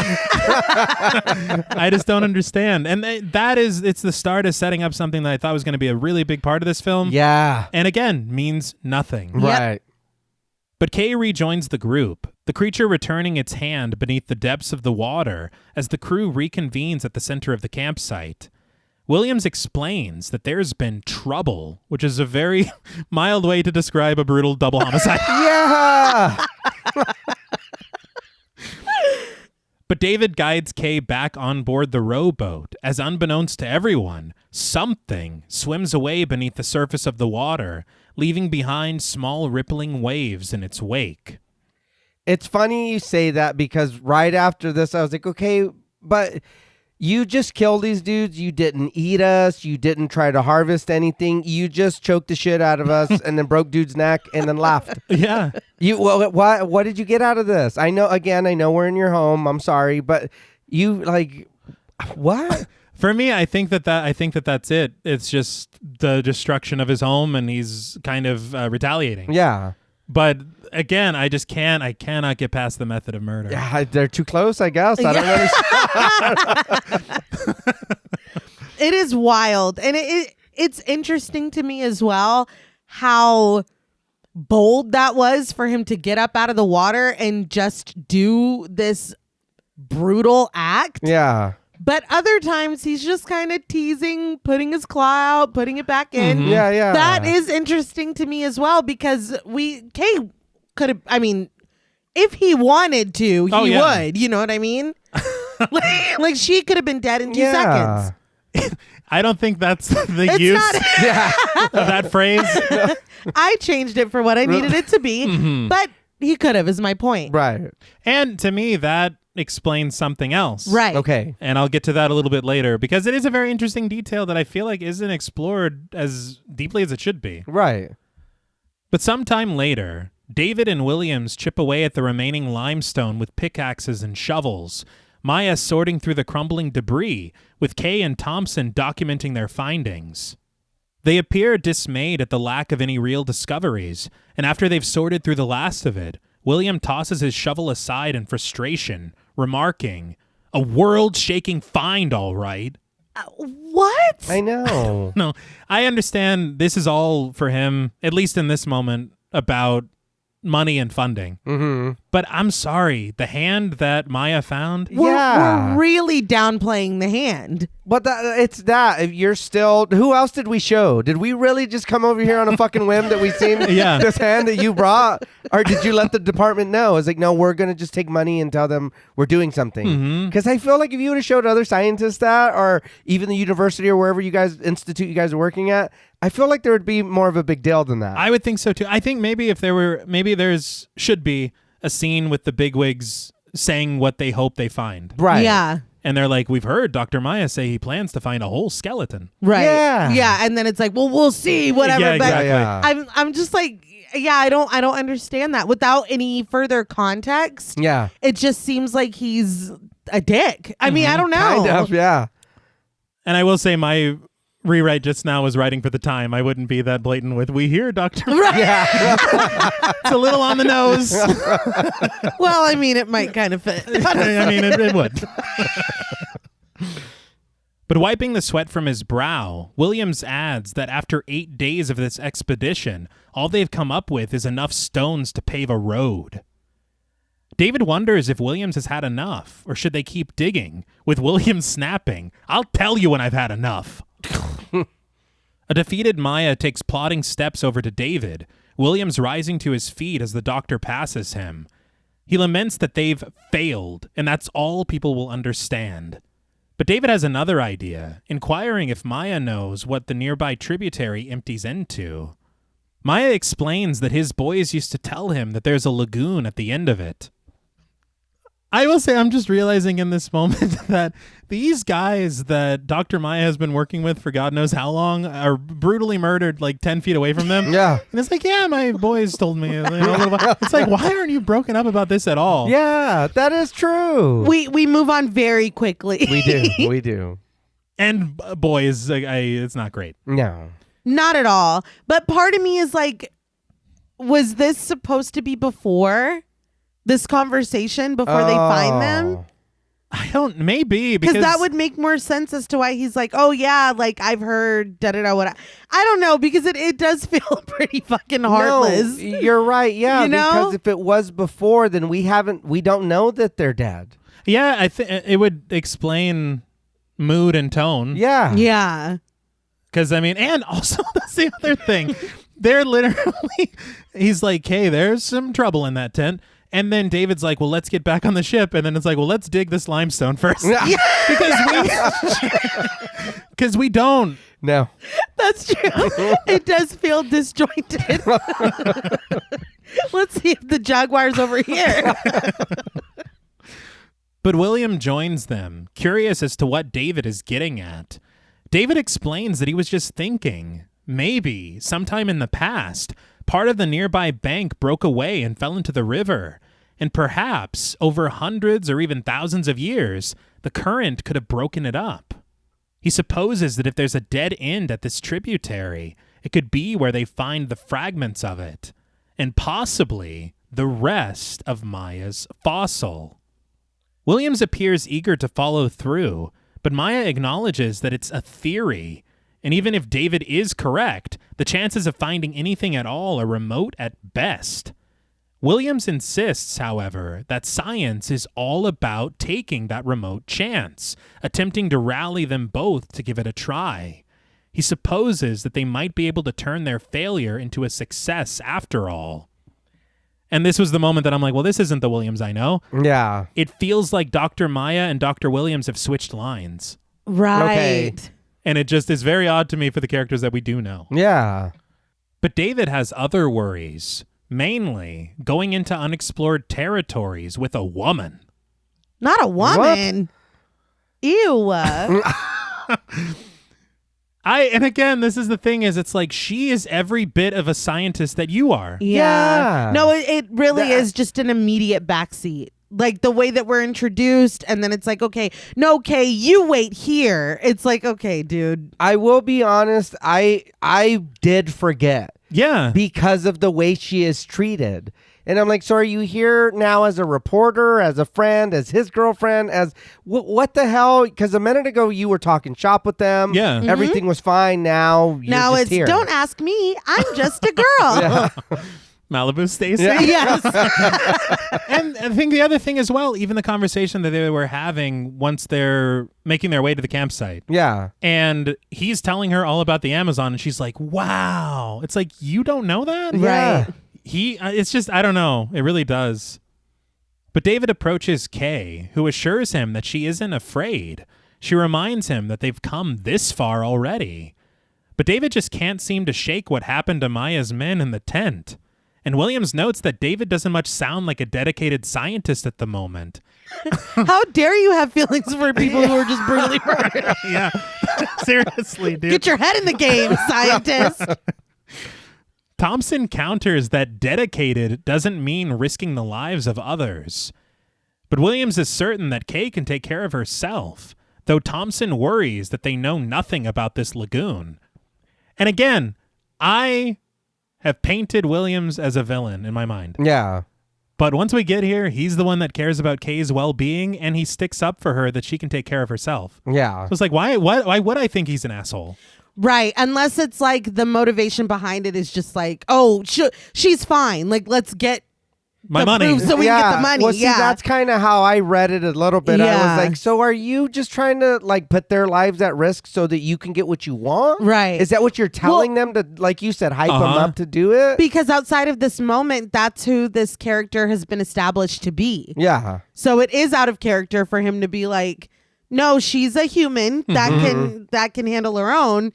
And it makes it feel more like everybody's fucking fine. Let's just get our money. You know? Yeah. He should be John Voight from Anaconda. Okay. Oh, God. All right, baby bird. No. Not that now. It's so funny you say that because after John Paul watched it, he was like, Anaconda took a lot from this. Yes. That's fair. Yes. Like even a scene we're fixing to get to, I was like, this is straight up a shot from Anaconda. Yeah. It's pretty wild. You start spotting stuff. Yeah. But this is when the captain, who this whole time has been sitting casually against a tree, smoking, finally reaches his feet, offering to educate them about this lagoon. He says that his boys call it the Black Lagoon, a paradise. Only, they say, nobody has ever come back to prove it.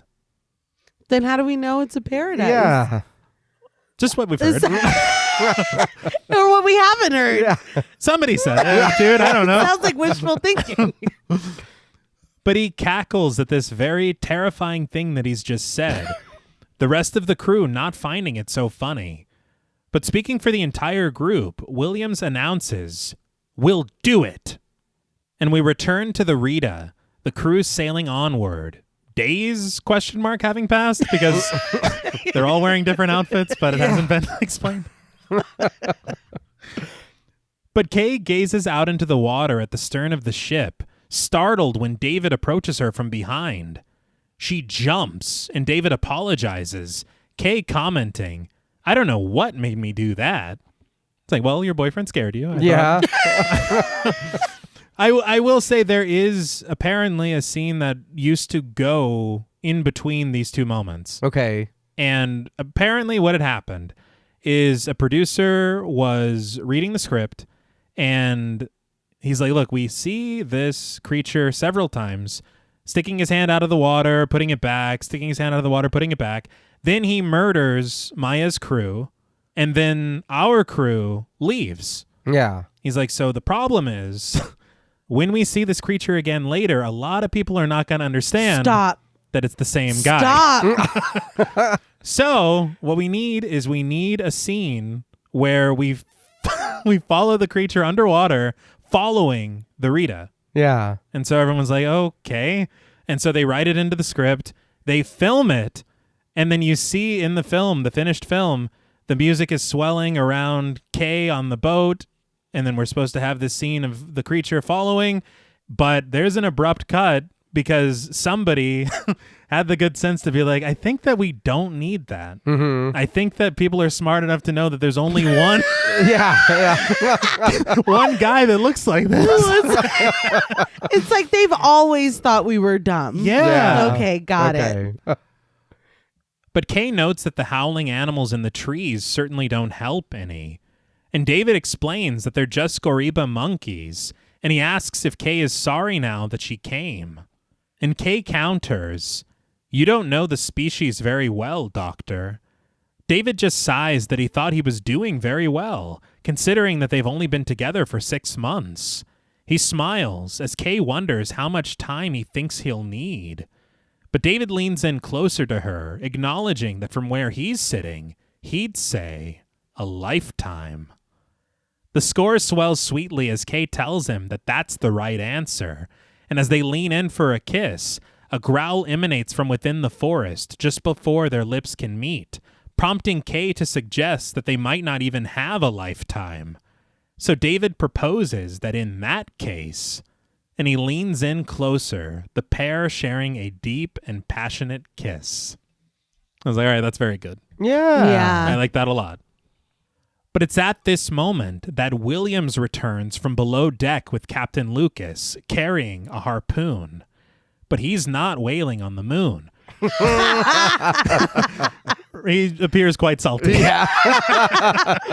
I appreciate you putting in some Futurama representation. I've been fighting the urge to say whale biologist this entire episode. So we got it in there. There we It's go. in there. But a lingering look of jealousy rests in William's eyes, though Lucas doesn't seem to notice, and instead just asks if the harpoon really works. Williams assures him that it does, calling the spear gun a very positive weapon, his stare never leaving the couple. Williams then explains that it's easy to use. All you do is aim it and squeeze. Lucas wonders what Williams plans to shoot at, and the doctor smirks.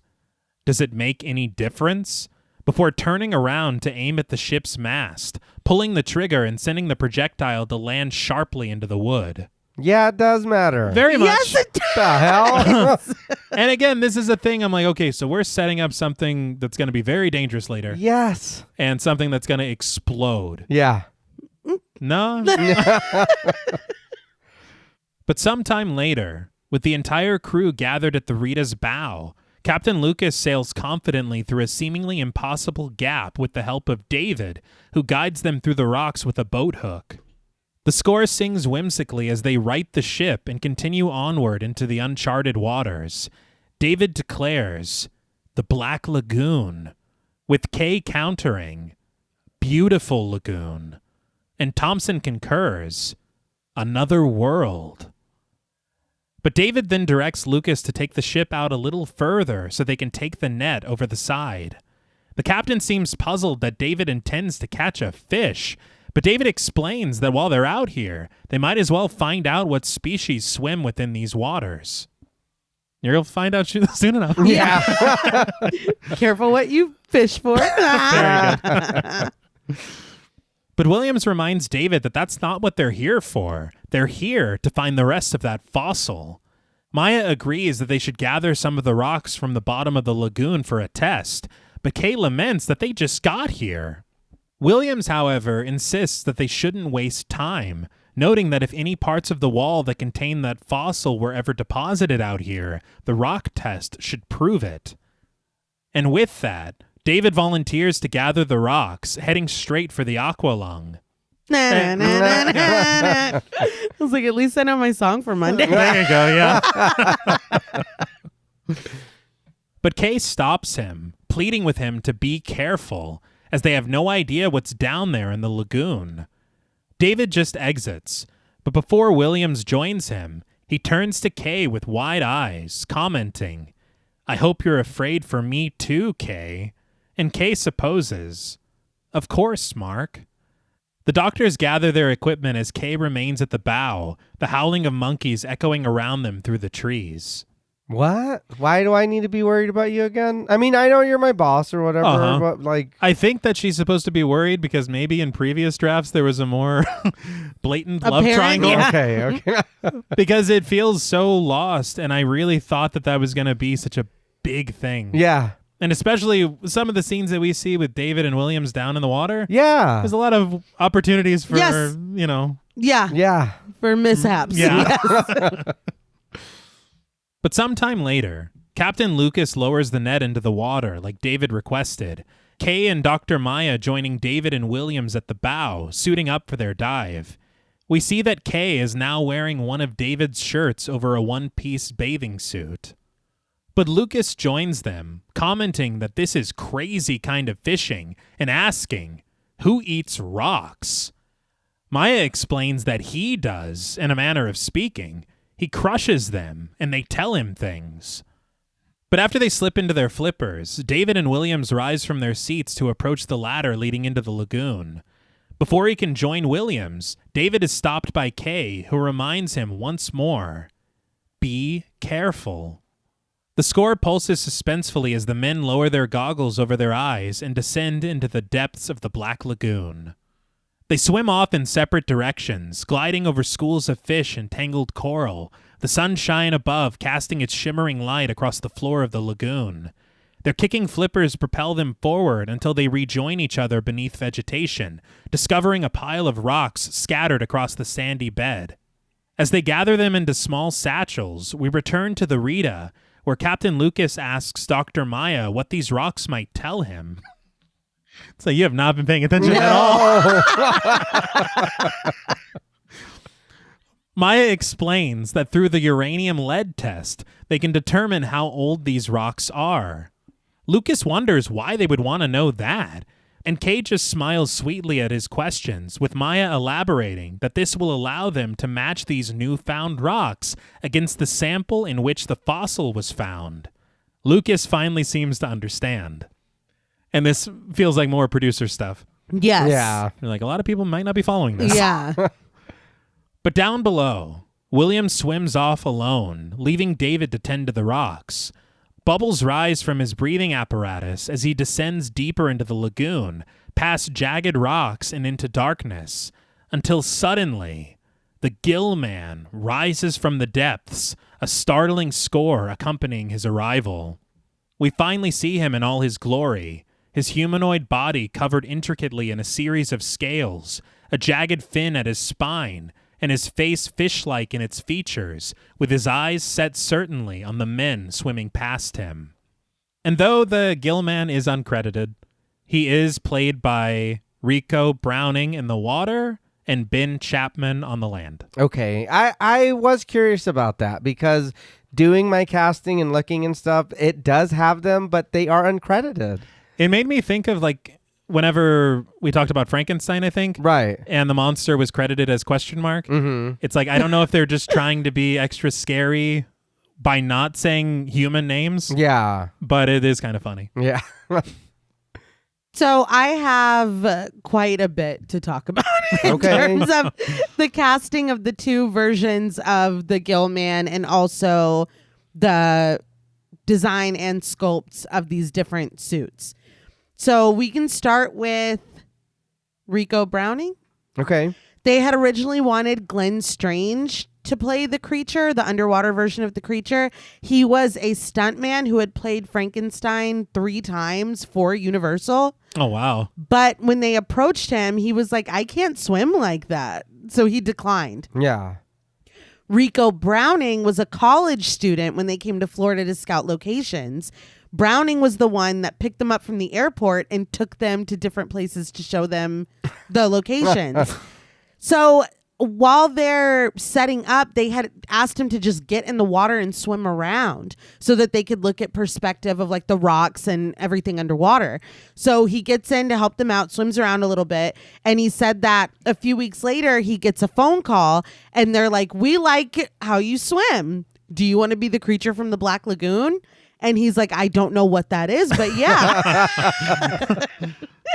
And Ben Chapman, who plays the creature outside of the water, he said that in the script, the creature is 6'5" and 300 pounds. Damn. He said he wasn't 300 pounds, but with all the gear on in the costume, he ended up being about, and I'm going to need our younger listeners to calm themselves, 6'7". Mm-hmm. So the height and the formidability was there. He was a very tall creature to be to be coming at you with choking hands. He's apologizing. Yeah. So talking about the creature design here, they said that the head of the studio had wanted it to look more like an eel. And so the first sculpt, I saw it in that feature, the documentary. It is a lot smoother, a lot longer. I think the main similarity is it does have that fin going down the spine. Okay. But the face looks completely different. They ended up testing it and they did not like it.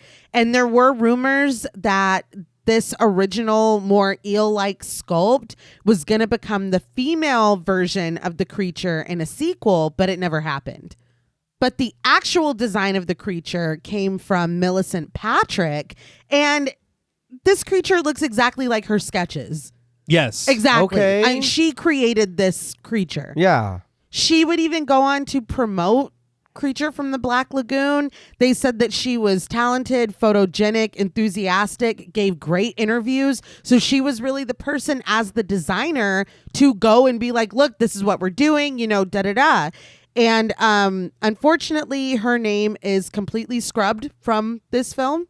There's actually a book, The Lady from the Black Lagoon by Mallory O'Meara, that talks about it. And like you were saying in the intro, T, she's finally getting the recognition that she deserves. Yeah. But in that documentary, they talked about attributing her, we'll say, absence from this. They attributed it to the head of makeup at Universal at the time, who took Jack Pierce's spot, Bud Westmore.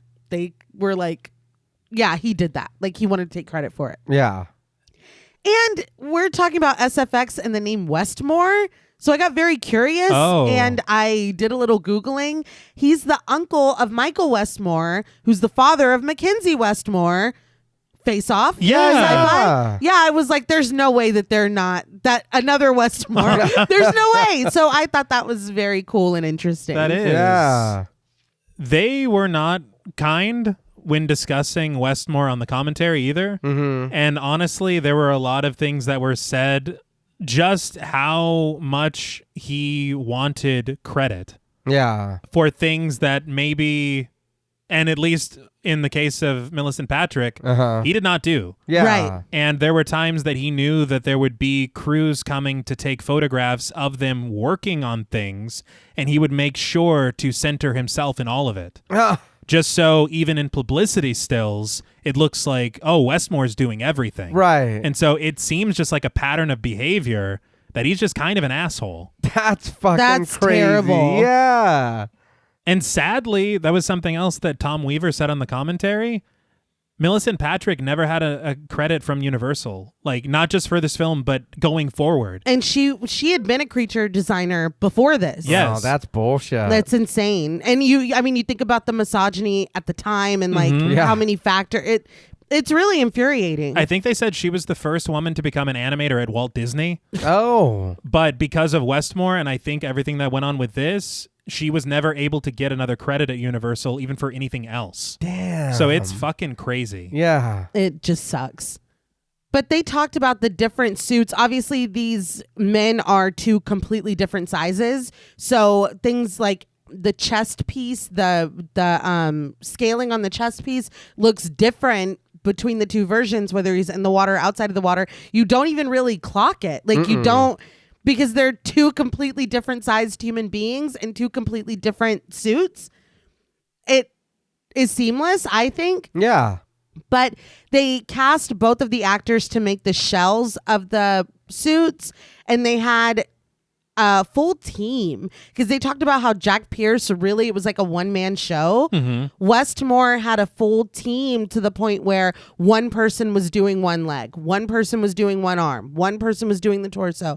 Like they all worked as a team, whether or not certain people want you to believe it. But the heads of sculpting were Chris Mueller, who sculpted the heads, which is incredible work, and Jack Keevan. And Ben Chapman specifically shouted out Jack Keevan because he said that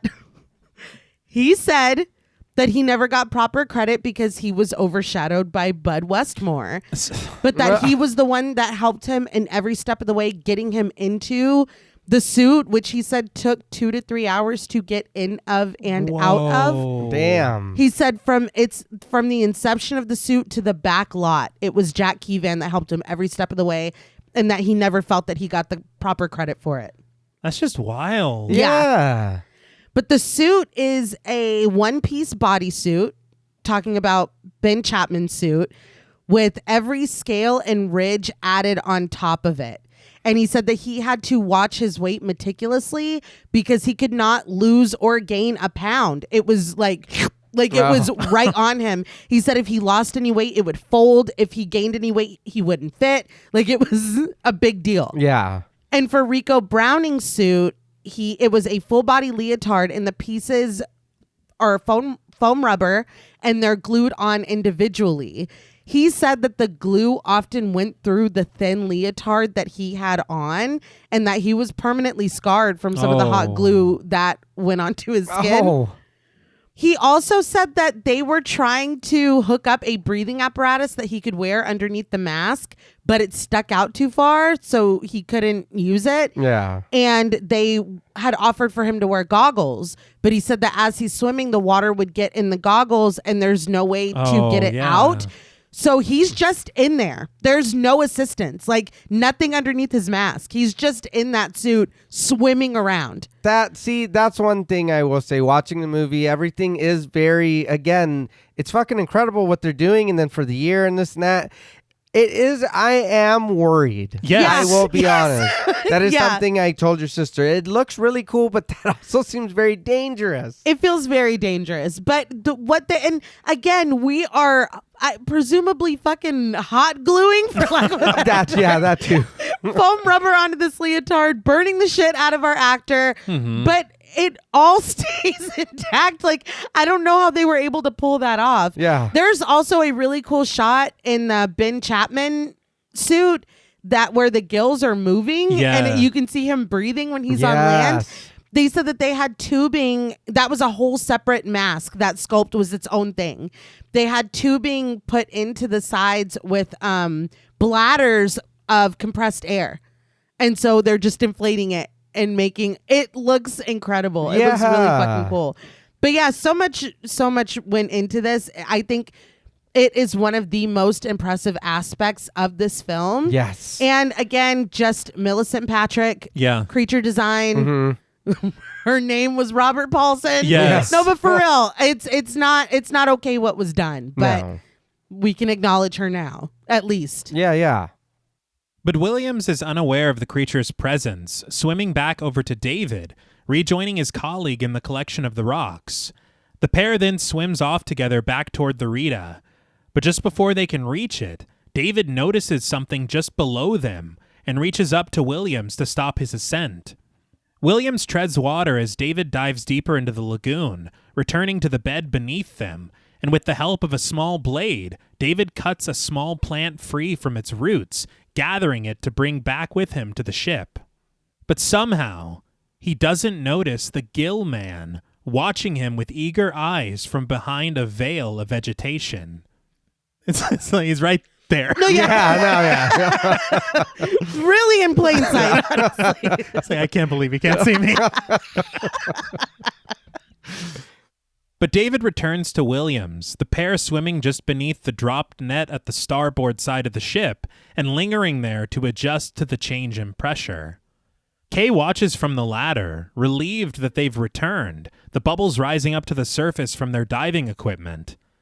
Lucas wonders how long they have to wait down there, and Kay, now flanked by Maya and Thompson, explains that it depends on how far they went down into the lagoon. So again, Don't forget, you guys, the pressure, you have to surface slowly. Yeah. it's very important. You would think. And after just a little while longer, the men ascend the ladder and are helped back onto the deck. So something interesting that they did talk about on that featurette and in the commentary, like Nay had mentioned about there being two different performers portraying the gill man, whether it is water or on land. Yeah. They had two completely different crews filming, whether they were on land or in the water too. Oh. And the reason for this is because it was in two completely different locations. Mm-hmm. Whenever they're on the Rita or anything that we've seen before, it's filmed either on location somewhere in California or at the Universal backlot. But whenever we have these underwater scenes, they are filmed in Florida. Oh. So completely different locations at completely different times. But we have moments like this where we see them swimming up to the surface of the water and returning to the boat, that it is just these two completely different productions basically stitched together. Huh. That's really impressive. Yeah. Because even in a moment that we're about to see where somebody is swimming on basically just the surface and we're watching them from below, it's two completely different things, two completely different times, two completely different performers. That's crazy. Yeah, it is. So if we're looking down, we're in California. If we're looking up, we're in Florida. Wow. That's pretty amazing. Yeah. But there also was a little bit of controversy regarding the directing of these scenes in Florida. James C. Havens was given the credit as the second unit director for this film, but the difficulty arises because the cameraman, Scotty Welburn, he had actually been the one to design the camera equipment that they used to film the 3D portions of this film. Yeah. Damn. He, I guess, connected these two cameras and interlocked them and operated them. They were at two slightly different perspectives, and they were later put together in such a way through a filter that allowed the 3D process to happen. Okay. But whenever they're filming in Florida, Welburn is doing all of the underwater photography. And Havens, interestingly, and he has a lot of underwater second unit credits to his name. He did 20,000 Leagues Under the Sea. Oh.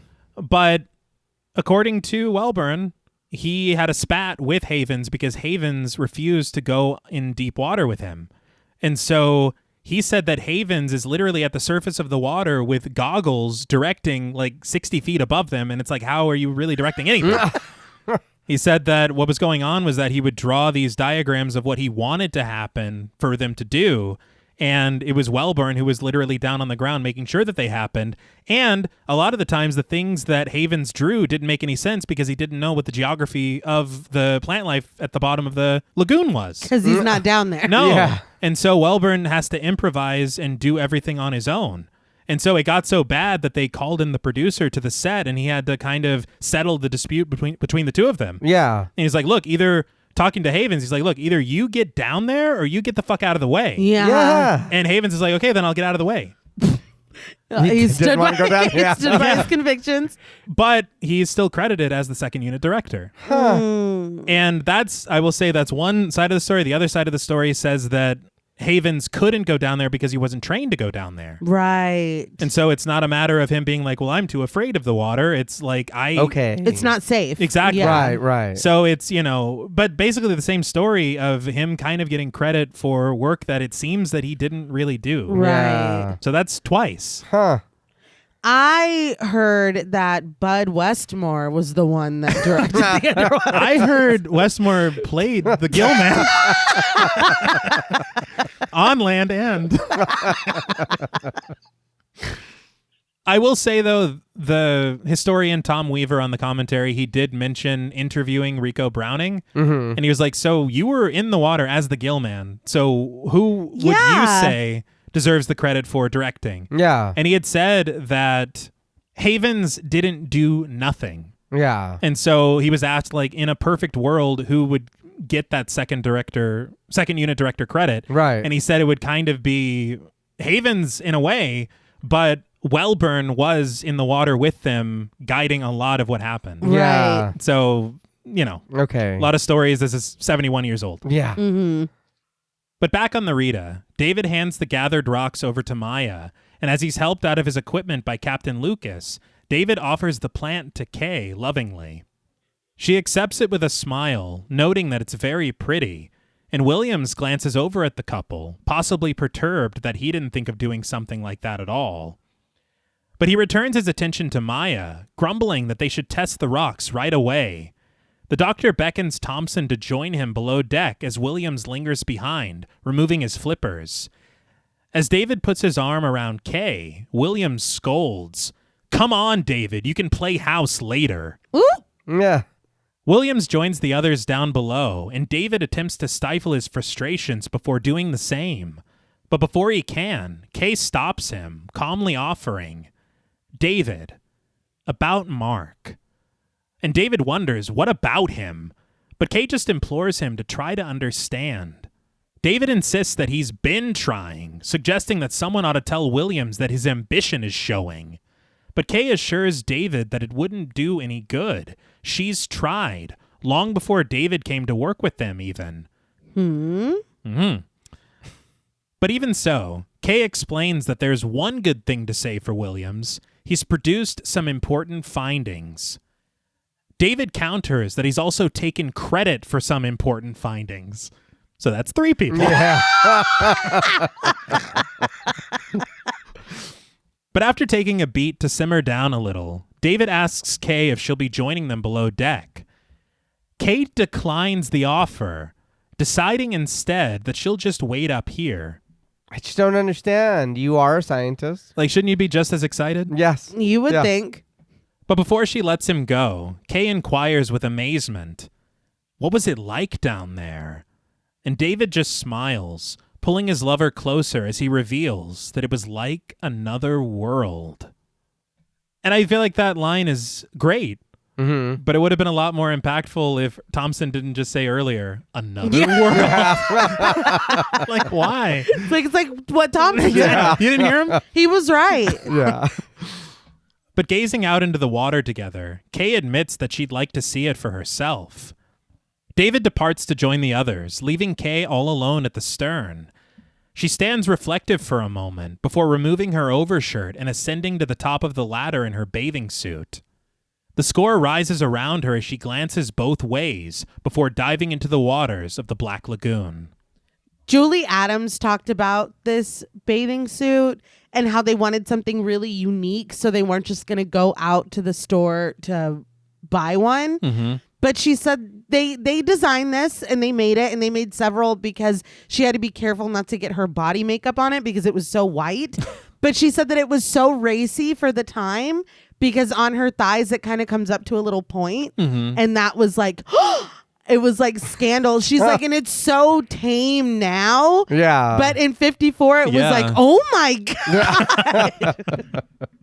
It's a very cute bathing suit, though. I like it a lot. Yeah. There's some character to it. Yeah. Yeah. It's one you'll remember. It looks, and it sounds stupid because it's 1954, but it's just like so classically vintage. I like it a lot. But Kay resurfaces, gliding across the surface of the water. She moves expertly, gracefully, switching into a backstroke as her joy beams as bright as the sunlight above her. But we watch from below as her limber limbs carry her onward, and behind the swaying coral suddenly floats the Gill Man. He spies Kay's silhouette from the depths of the lagoon, and racing through the water to join her, he lingers just beneath her as she switches back to her breaststroke. He follows closely, an amphibious reflection mimicking her movements as she continues onward, unaware of his presence. And just as soon as he had approached her, does the Gill Man recede, back into hiding behind the trembling coral, watching from a safe distance as Kay descends into the water, turning elegantly backward, only to return upright and resurface to gather another breath. The Gill Man watches as she treads water, her bare feet kicking to keep her afloat. He glides his way closer and closer, reaching his webbed fingers to the flesh of her foot, but pulling back before he can touch her soft skin. He does this again and again, the score rising and falling with every hesitant reach, until he finally makes fleeting contact with her. Upon doing so, the Gill Man retreats rapidly behind the security of his underwater shrubbery, watching as Kay swims around, puzzled, and seemingly certain that she felt something touch her. This is beautiful. I don't think it's a hot take to say it's my favorite part of the film. Absolutely. It's really beautiful. No, just to echo what you just said, but it is like a dance. The way that the music swells and then comes back, and his hesitance, and then kind of going forward, and then I loved the choreography of it. I loved the imagery of it. I am very influenced by something that I heard Guillermo del Toro say, that when he was a little boy watching this film, because obviously he loves it very much, he, as a child, was like, oh, he's falling in love with her. And so that's how I interpreted it, because I watched an interview where he said that. Yeah. I absolutely see that. Would I have seen it on my own? I don't know, but I'm influenced by what he said, and I think it gives a little bit of motivation for the things that unfold as the film goes on. But I think when you look at it through that lens, it is this very sad and tragic. He's never, I mean, I guess he did just kill a few people, but he's never come in contact with a woman before. And the way that she's moving in the water, I don't know, maybe he is hypnotized, he's infatuated. He fell in love and things happen because of it. I don't know. I think that this is sad and it's haunting and it's beautiful. And just the innate fear of something pursuing you and following you, or even locking on and taking interest in you and you having no idea. Right. Yeah. That is so terrifying. Yeah. But yeah, I really enjoyed this sequence. Because up until this point, I'm like, who are these people? What are we doing here? Oh, the creature looks really cool. But again, these people are kind of giving me nothing. And then we get here and I'm like, I get it. I see it now.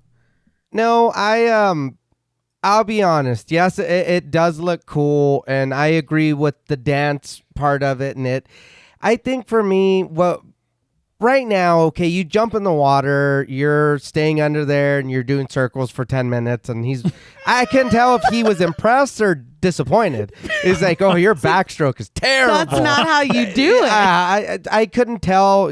Again, like you just said, a couple of our people died.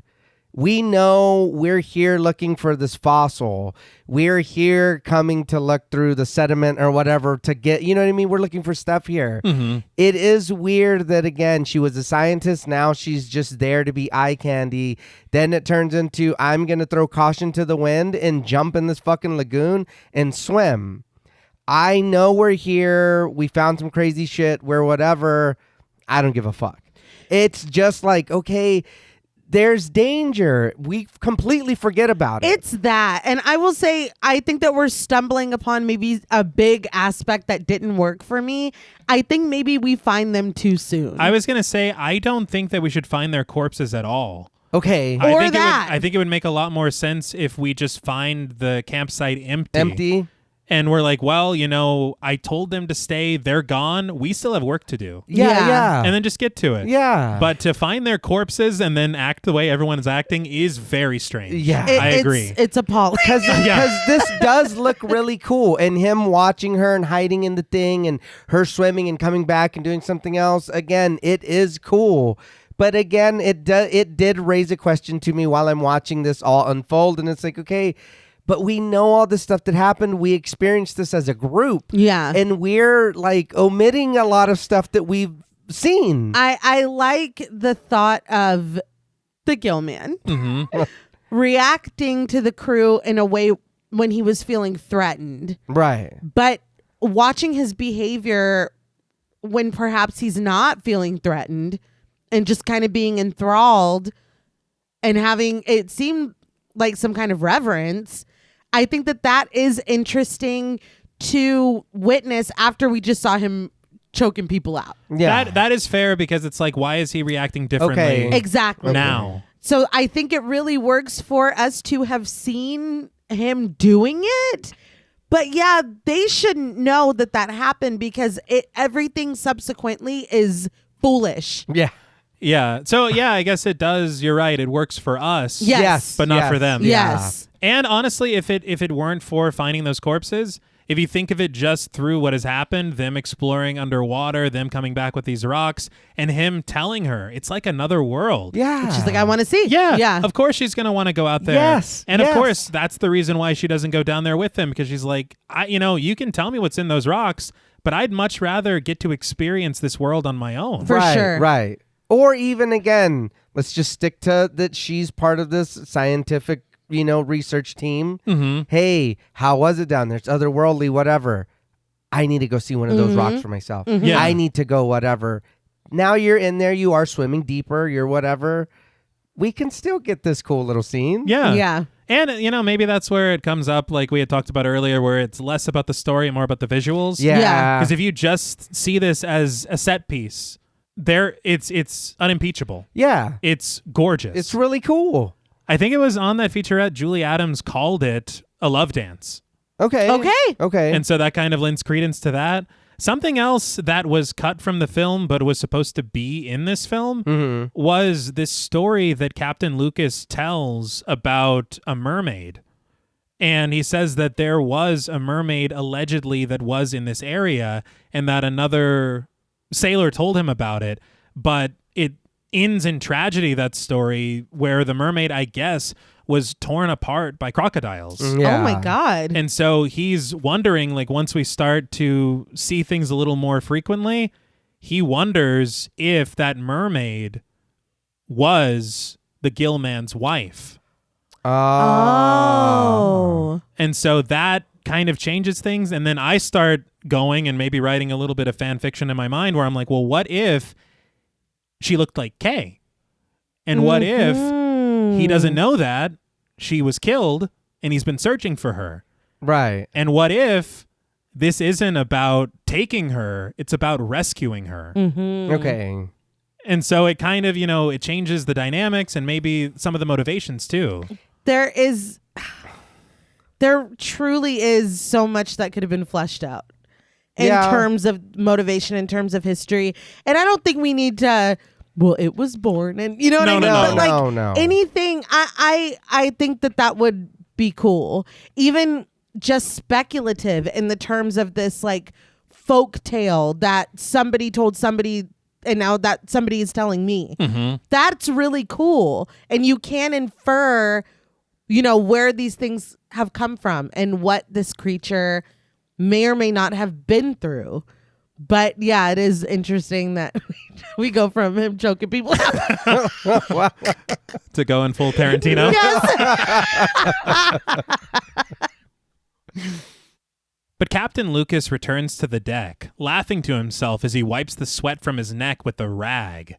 Crazy kind of fishing for rocks. But his smile soon fades when he discovers Kay out in the water, all alone and far away from the ship. He calls out to her, telling her that she's too far out, but Kay is unable to hear him as she floats backward on the surface of the lagoon. But the captain snaps into action, calling out to his crew, Z, played by Bernie Gauzier, and Chico, played by Henry Escalante, telling them to start the motor and retrieve the anchor. And I would have introduced these guys sooner, but I didn't know they existed. And I didn't even know their names because they've had no presence at all. Yeah. But as the ship sails for the still swimming Kay, the gill man watches her movements from below with great wonder.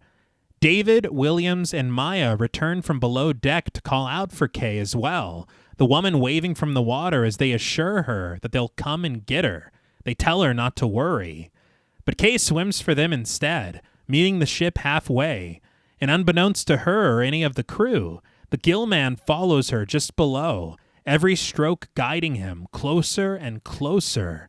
Tension rising in the score as Kay approaches the ladder, and the gill man is gaining on her in his pursuit. Until Kay is helped back onto the boat by Captain Lucas without incident, and David scolds her for her little adventure. All seems well, until suddenly the boat starts to rock back and forth, and the crew stands uneasy, unbalanced, and confused until David realizes what's happening. There's something in the net. David and Williams race for the ropes, attempting to keep them steady as Lucas mans the winch to raise the net. David cries out again and again for the captain to pull it up, but the strength of whatever they've caught pulls wildly against their combined intentions, jostling the ship with such ferocity that it risks breaking the beams at the center of it. David calls for the captain to slack off of the winch, but Lucas can't hear him over the commotion, so David takes it upon himself to grab an axe to cut the net free, but before he can ask the connecting rope a question, it suddenly loosens up on its own, the winch finally able to do its work and raise the net from the water. And as soon as it does, we see that within its knitted boundary now rests a massive hole, and whatever was once inside has made its escape. The crew gathers around the now destroyed net, Captain Lucas demanding to know what kind of fish could do this, and Thompson suggesting that the net could have just hooked onto some underwater rock. Come on. Yeah, what? Were the rocks dragging the boat? Yeah, we were fighting for our lives. Yeah. But tangled in the net, David discovers a claw torn free from the creature's finger in its frantic escape from capture. And what's more, Maya shares the results of his tests, revealing that David was right. Some of the limestone deposit where he found the fossil is now on the bottom of the lagoon. Maya stares at the claw, which Kay now holds in her hand, unaware of the fact that this is exactly what she felt during her curious encounter in the water. But shortly afterward, the crew gathers together at the stern, David and Williams suited up once again for a dive in the water. As Williams readies his spear gun, David passes a large underwater camera over to Captain Lucas, asking him to lower it into the water with them once they descend. Kay preemptively scolds Williams, however, telling him that whatever species might be down there, it probably won't bother them if they just leave it alone. But as Williams loads the spear inside, he supposes Kay might be right, but if she happens to be wrong, he claims that this harpoon will correct any of their mistakes. And again, I think he's going to try to kill David with this harpoon. That's all I'm thinking right now. But David, who stands at the ladder, restates the mission for his superior, telling him that they're out for photographs for study, not trophies. He asserts that this thing, still alive and in its natural habitat, is much more valuable to them and their research. But Williams wonders why they would settle for some photographs when they can get the real thing. Disgusted, David questions Williams' intentions, suggesting that he sounds less like a scientist and more like a game hunter out for a big kill. Williams turns to face David with a stern look, reminding his subordinate, "We may not be back home, David, but you're still working for me." Yeah. With silent acceptance of this fact, David looks Williams dead in the eyes before lowering his goggles to prepare for their descent. The pair lower themselves down the ladder, with the crew handing off their chosen equipment, David strapping the bulky camera over his shoulders and Williams snatching his spear gun before the men sink below the surface of the water. We spy them through the murky water of the lagoon, bubbles rising from their equipment and the score accompanying their suspenseful swim. They round a corner of coral, floating over fish down below which scatter at their arrival. Williams holds his harpoon at the ready while David leads the way, a light beaming from his camera equipment, flashing with every captured photograph and carving a path ahead for the men as they continue onward in the dark. But suddenly, from behind undulating coral, the gill man makes his presence known, his powerful kicks propelling him upward and past the men who appear startled at the creature's unexpected appearance. The score grows bombastic as they follow in pursuit of him, but quickly lose sight of the creature as it sinks beneath them in the water, hidden within a mess of underwater plants. So something very interesting about the score of this film is apparently there were 44 music cues in this film. 29 of them were from original composers for this film specifically, and the other 15 were already previously used tracks in other films. Okay. So you get some music from westerns, some I think even from the Wolfman in this film. Oh. But the three composers of this film were Harry Mancini, Hans J. Salter, and Herman Stein. And they each had different assignments depending on what the film called for. Okay. So Mancini, he did all of the romantic and playful melodies, which kind of makes sense because he also is the writer of the Pink Panther theme. But Stein did the main titles and the scene that we saw with the creature and Kay together. Yeah. And Salter did all of the horror sequences. Okay. But one thing that united them was frustration over the fact of no matter what was going on in their composition, every time you see the gill man, he has his 3-note music cue. And so no matter what's going on, you always hear it breaking into what's happening. Yeah. I think it's kind of cool that he has his own theme as a creature, not a theme for the film, but a theme for the character. Right. But it is kind of funny when it does pop up when things seem so serene and then just suddenly like, oh, shit. like, oh my God. But when the men pass by overhead and unaware, the gill man makes his escape, swimming outward from his seclusion, only for Williams to spot him, and after gaining David's attention, they chase after the creature together. The gill man is just showing off at this point. Yeah. Practicing a very casual backstroke as he gazes up at the confused men, who seem to have lost track of him again. But as the confident creature swims away, Williams and David finally get the drop on him, fast on his trail. And once they finally catch up to him, without hesitation, Williams takes aim and fires the harpoon, its sharp point sunk into the creature's scaly spine. The force of it sends the gill man twisting, the creature barely able to correct his course so he can descend deeper into the lagoon, swimming down jagged rocks and disappearing into the dark water below. Unable to relocate their specimen, the men swim upward, fast and frustrated. They resurface, immediately ascending the ladder to the surprise of Kay, who chastises them for not adjusting to the pressure before coming up. I mean, they're fine. Yeah. Firstly. Secondly, how did they not come up like, Yeah. Dude, no, she's like, there's a monster down why there. is no one affected? He did by hit it, I any- guess. They did. You've never seen some shit like that in your whole life. No. I don't care what you study. I don't care how long you've been a whale biologist. Yeah. You've never seen that.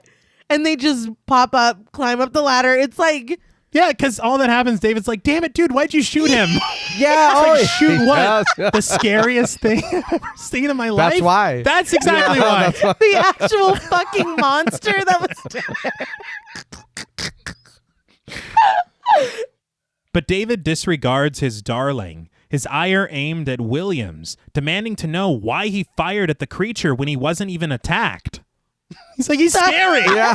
I was He was watching us the whole time. Yeah, he was.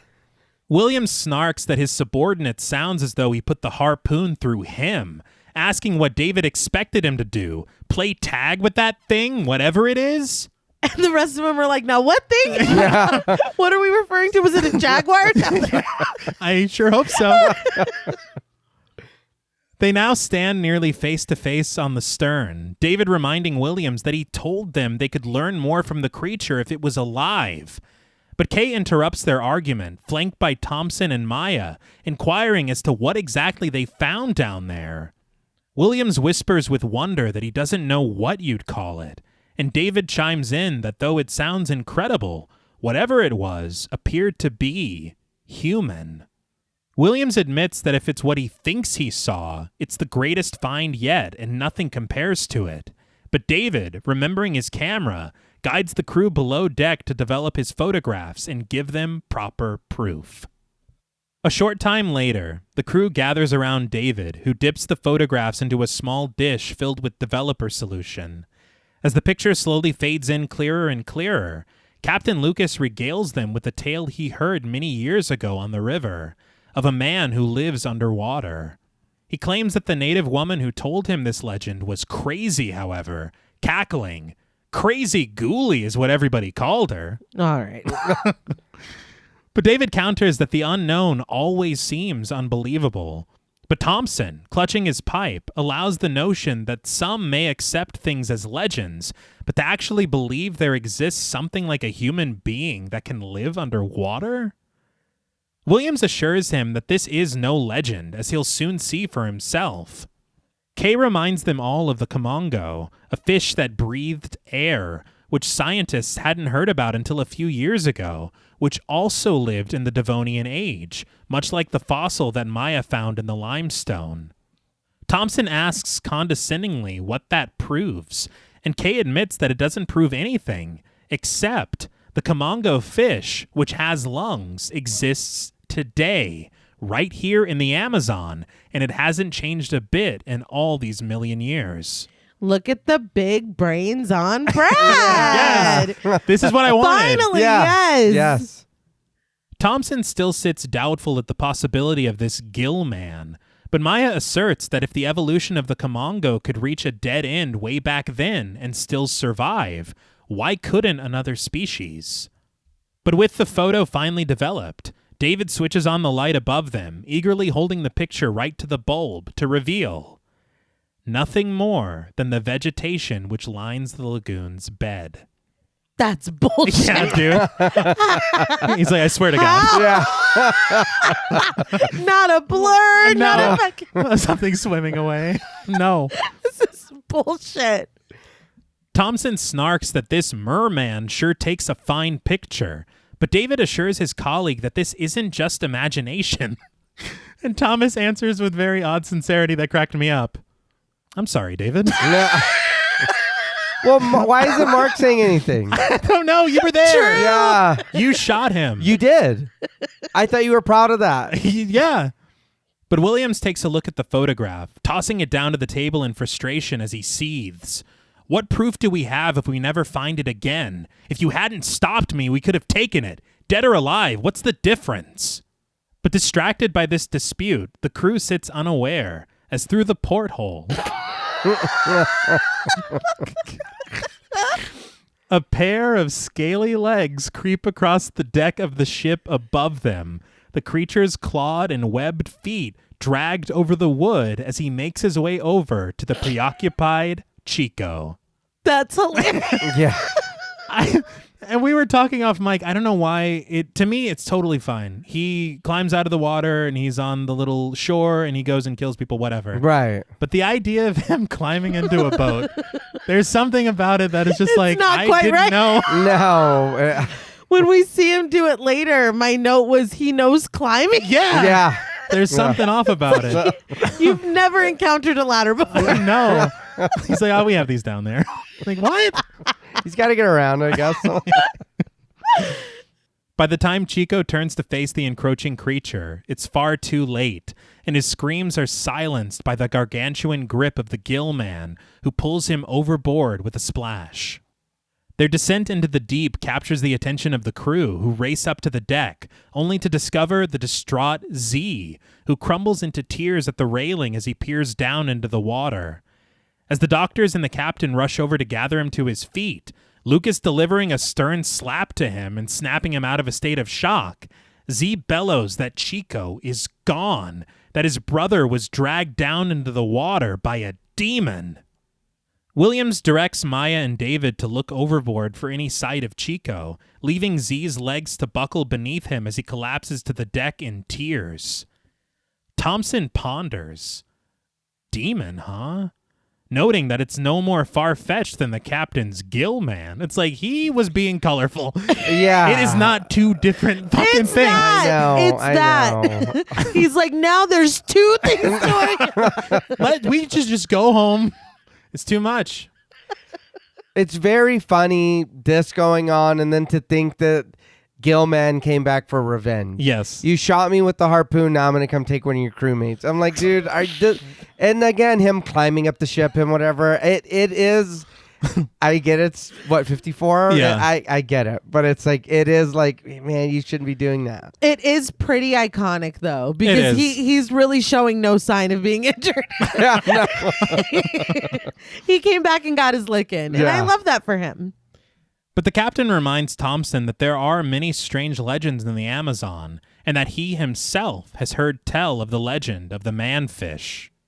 But Maya cries out, calling everyone over to the stern of the ship, where they discover the large footprints left behind by the gill man, the score shrieking at the very sight of them. So that's proof. Yeah. Mm-hmm. But sometime later, the crew gathers around David, who has quickly crafted a covering to act as the lid of a tank that sits at the end of the stern. He settles it on top, the wooden strips woven together with weeds, before directing Lucas to start the pumps. With a potential cage for the creature finally created, Maya insists that all they need to do now is capture him.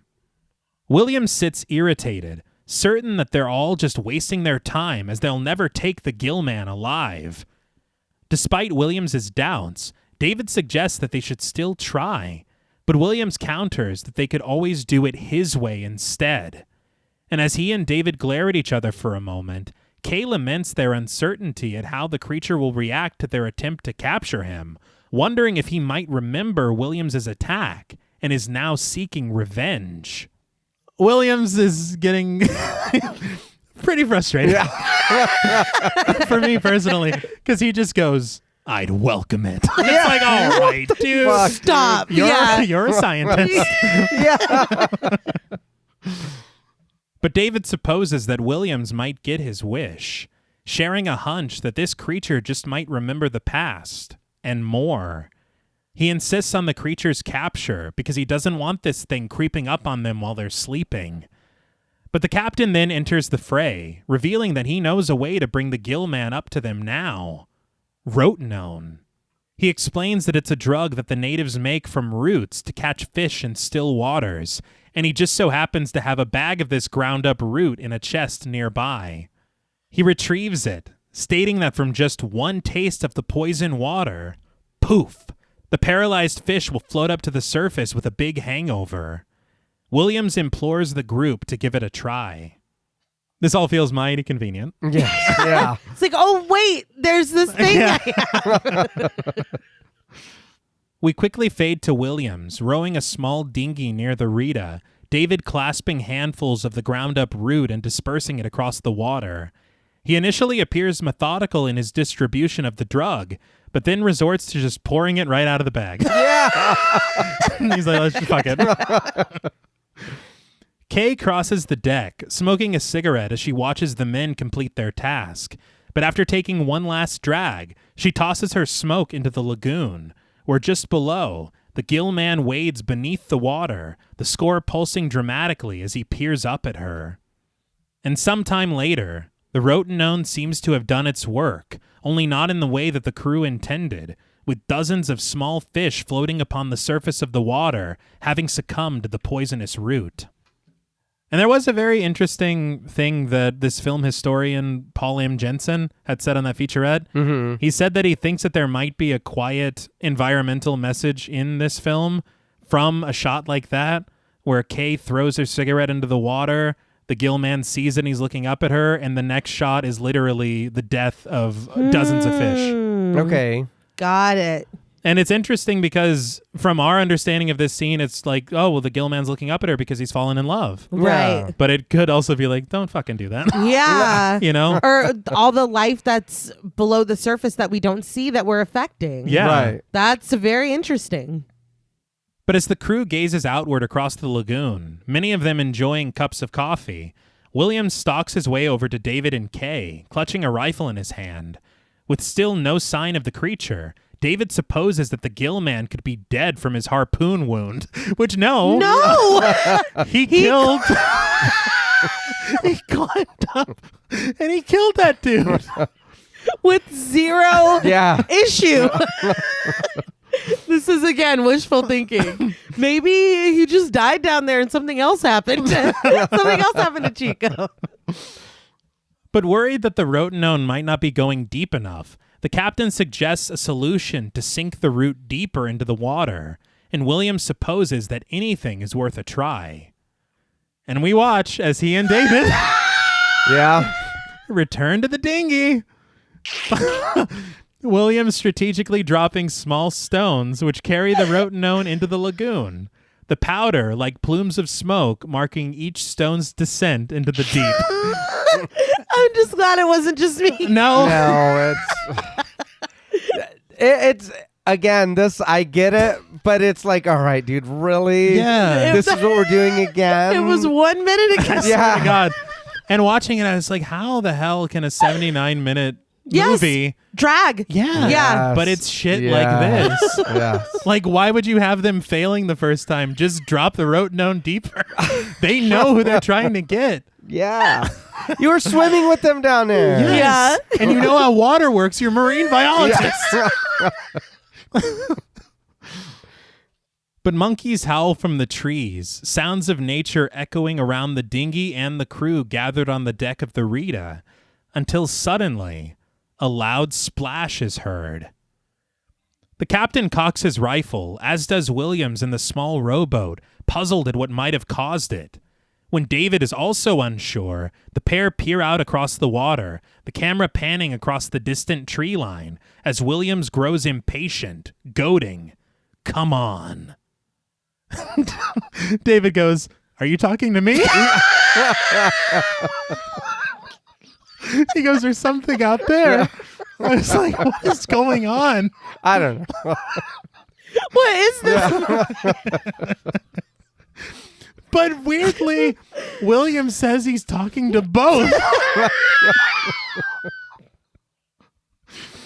But he sits certain that nobody will believe their findings back home. He wouldn't have even believed it himself.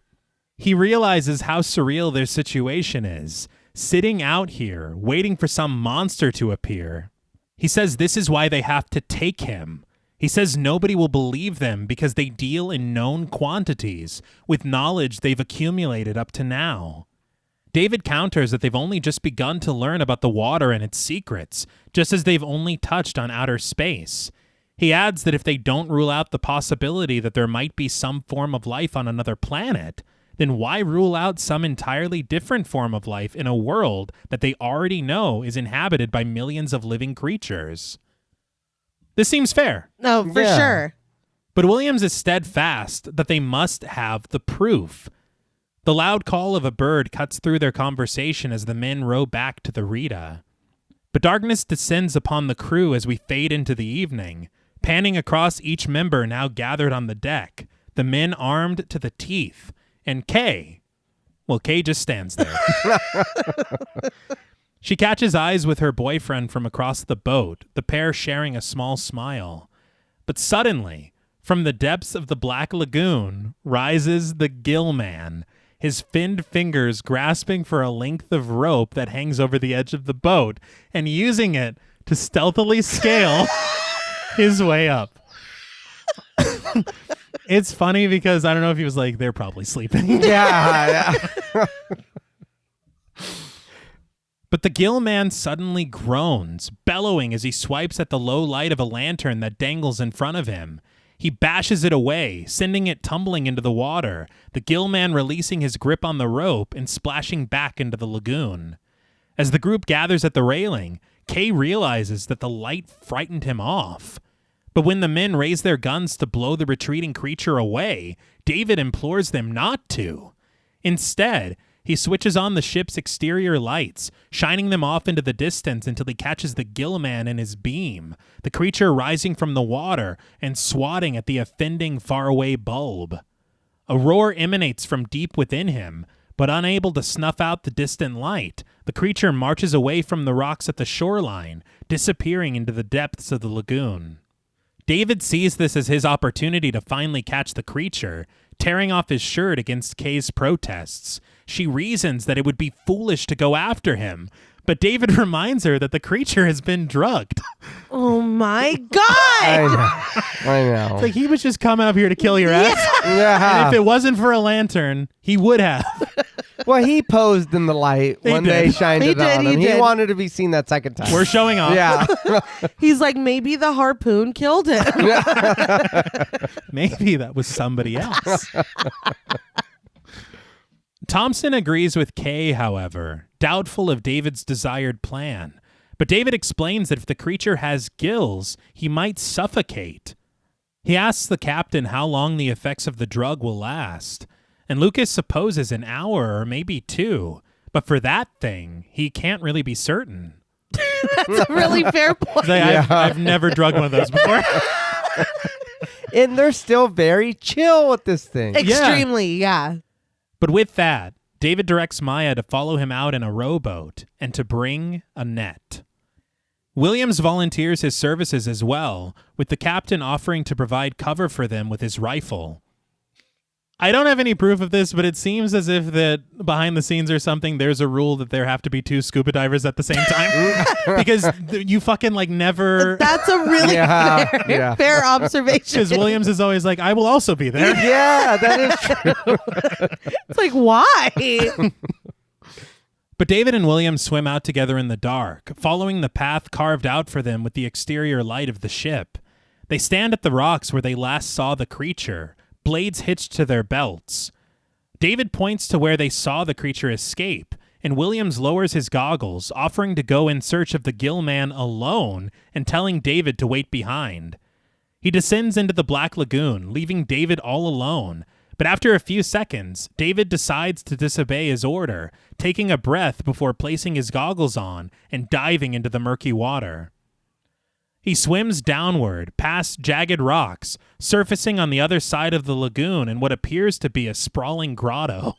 And look, dude, I don't understand. I think this is as above, so below, because I don't Yeah. I don't know how the fuck you're swimming down and then swimming up into something. David lifts himself onto the floor of the cave, his eyes studying his surroundings with great curiosity. But David is promptly startled when a hand reaches out to seize him by the shoulder. It's Williams, who calms his colleague before rallying him in pursuit of the creature. On commentary, Tom Weaver said that this moment was written about on so many comment cards during the screening because it scared the shit out of everyone. And it's become such a cliche now. Yeah. But But the pair follow a large pair of footprints through the cave, which lead them deeper inside. But outside, the creature staggers somewhat listlessly, his labored steps carrying him out of the cave and over to a shoreline. I do not understand the geography. No, I was confused. Because even weirder, Kay is sitting here on their beached rowboat. And with zero spatial awareness. Yes. I almost thought that maybe where this beach line is now, or where we're at, was where the guys Thomas and Luis were before. Maybe there's a cave you can go in, and of course there's systems and whatever down there. Maybe you can go out and then get to where the lagoon is. I just don't think that that's what this is. That would make a lot more sense. Yeah. But yeah, I was like, I don't get it either. Yeah. The gill man sinisterly sucks in air, and that's when we see his awesome. Yes. Yeah. So cool looking. But his claws are raised threateningly as he marches menacingly toward Kay. Kay then turns to face the gill man, fear filling her as she screams for the nearby Z, the crewman snapping into action and racing toward the creature, only to be grabbed and fucking strangled to death. Yeah. To death. Yes. Yeah. And when it's confirmed later, I could not help. I couldn't help but laugh because it's like it's nothing. Like he makes such short work of Z. It's Yeah. Well, he falls into his fins. And he did. Something really funny about that, because you're exactly right. But what they were wanting to do is they wanted to have this really cool 3D moment where he picks up Z and throws him toward the camera like he's going into the audience. Okay. Oh. But I guess they couldn't get the wire to work. And so instead what we have is Z rushing for the gill man, and it looks like he grabs Z's crotch for no reason, and then he just fucking chokes him to death. So it's a little strange what's left. Yeah. They're like, just leave it. Yeah, it's fine, dude. Nobody cares. But Z's dying cries are heard by David and Williams within the cave, and they rush toward the startling sound, just as the gill man sets his sights on Kay. He bellows a roar as he stalks toward her, Kay somehow losing her footing and tumbling to the ground. Kay, please. Yeah. It's immediate. She is then swept up in the waiting arms of the crouching creature. He lifts her up, but after a few steps, he suddenly collapses to the ground, Kay reaching her feet and racing for the arriving David, who holds her close to him as Williams approaches the creature. He spots Z's rifle, which rests against the trunk of a nearby tree, and after snagging it, he croaks, "We've got him!" He then proceeds to beat the living hell out of the creature's unconscious body with the butt of the rifle, but after a few stern strikes, David rushes over, stopping him, pleading with Williams not to kill him. It's at this moment that Thompson and Maya arrive with a large net, the men rushing to wrap the gill man up in it. Thompson leaves the work to Williams and Maya, stepping away to check on Z. A concerned David asks how he is, and Thompson reports, he's dead. But back on the Rita, we find the gill man standing stoically in the water-filled tank at the end of the stern, David's makeshift roof keeping him caged in. And honestly, even all these years later, there's something about the gill man being submerged in this water and unblinking as he just stares at them. My note is, I think I would feel a lot better if you blinked. Yeah. It is very unnerving. It looks cool. Yeah. But as the men tighten the covering, the remaining members of the crew gather around to peer down at the creature. Kay wonders if it's possible that he'll live, and David isn't sure, noting that it depends on if he can survive the rotenone and having been under the water for so long. Williams is surprised by Kay's sympathy, reminding her that the creature could have easily killed her. But when Kay counters that the creature didn't kill her, Williams just shrugs it off, telling her that it doesn't make any difference now, and that the point is he won't be doing any killing anymore.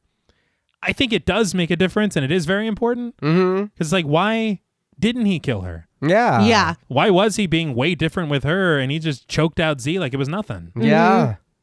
But Williams directs Lucas to start back for the mainland. But David puts a stop to this notion, insisting that they aren't finished here yet, and explaining that they have to make a proper search of that grotto they found to collect photographs and evidence. Williams sharply snaps that he has all the proof that he needs, repeating his order to the captain. But David barks back that they aren't going anywhere until they finished their work. What? Yeah, I'll be honest here. I very much disliked this. Yeah. I don't understand. This is where you fucking lost me completely. Yeah. Because, that grotto's not going anywhere. No. But this creature Might kill us all. Yes. Well, not only that, I'll be honest. You know what? Fuck that grotto, whatever fossils and whatever's there. This dude's alive. Yes. And he's trapped. And we did it. Yes. We're done. Yeah. But the bass in David's voice seems to silence the rest of the crew and even gives Williams pause. But the Superior finally gives in and allows David time for his research if it'll make him feel better. What happened to you work for me? Yeah. Like that, I need that energy back. Yeah. But the bickering pair set off together to explore the grotto, and before they can make their exit from the Rita, Williams leaves Thompson in charge of keeping an eye on the creature, and Kay descends below deck to get some rest. I don't see this being a problem at all. Right. Yeah. But smoke rising from his pipe, and now alone at the stern, Thompson stalks around the tank with his rifle, peering down at the captured creature, who remains despondent and docile in the water. The doctor lets his guard down, settling into a nearby chair and setting his rifle aside to rest for a while and enjoy his tobacco. But just as he's lulled into a false sense of security, the gill man takes this opportunity to rise up slowly within the water, inching upward, closer and closer to the cage above him. And as we return to the resting Thompson, a sound suddenly clatters, startling him out of his seat to discover Kay returning from below deck to get some air. Why the hell are you slinking around like that? I know. I don't know. know. And it's funny, I don't know how the gill man, he's like, I think he's sleeping. Yeah. Starts its ascent. He's very, Why would you go to bed? Dude, I don't know. he's very perceptive. But Thompson catches his breath, joining Kay at the railing. She wonders what could be taking David and William so long. But Thompson reminds her that her boyfriend is very thorough, something you'd think she would know. But Thompson changes the subject, suggesting that Kay should be resting. Kay, however, claims that she couldn't sleep, and howls echo through the surrounding forest almost on cue, the source of her disturbed slumber. But down in the tank, the gill man's mouth yawns open in silent gasps for air as his webbed fingers reach quietly for the boundary above him. Y'all gotta fucking pay attention, dude. I know. Kay posits that some of the night noises are cries of fear, like people who whistle in the dark. Thompson takes all of this to mean that Kay is worried about what's happening between David and Williams, telling her that once she admits the simple fact that she's in love, which she has, then it becomes the good idea to be the scientist about it. I gotta be honest, What? I have listened to this scene like 4 times. Yeah. That line could not make less sense to me. I don't think. Well, he already kind of lost me at once you admit it, and you have. Yeah. Yeah. It's like, then what do you want me to do, What are Thompson? we I talking know. What the fuck? Kay disagrees that it could be so easy, recounting the fact that without Mark Williams, she wouldn't have her work or even a job, which Thompson understands, but he insists that Williams needed Kay just as much as she needed him. Meanwhile, the creature is about halfway out of the cage, possibly realizing that he's targeted the most oblivious crew ever. He's like, this is easy as fuck. Yeah. It's too easy. But the pair continue their conversation. And when Kay sees Thompson's assessment as an oversimplification, Thompson replies emphatically that she has more than repaid Williams many times over, remarking that his current position at the Institute is due in part to Kay's valuable research. He adds, and another thing. But this is when the creature crashes through the cage, leaping onto the deck and smashing a nearby light. Bathed in darkness, he stands frightfully before Thompson, who pushes Kay away and faces off with the creature. The man snags a lantern to keep the monster at bay, but the gill man lurches forward undeterred, cinching his claws around Thompson's throat and squeezing the life out of him. Thompson then brings the lantern down, crashing it against the skull of the creature, a small fire igniting and catching across the scales of the gill man's face, forcing him to unhand the doctor and dive off of the boat and into the lagoon to put it out. Kay races for the injured Thompson, who writhes in pain on the floor of the deck. I wasn't expecting him to set him on fire. No. That was fucking funny. And I do want to say, I like the little him saying, look, if it wasn't for you, Williams wouldn't be in the position he's in. He needed you too. Yeah. I would have liked for Kay to have maybe a little more authority then.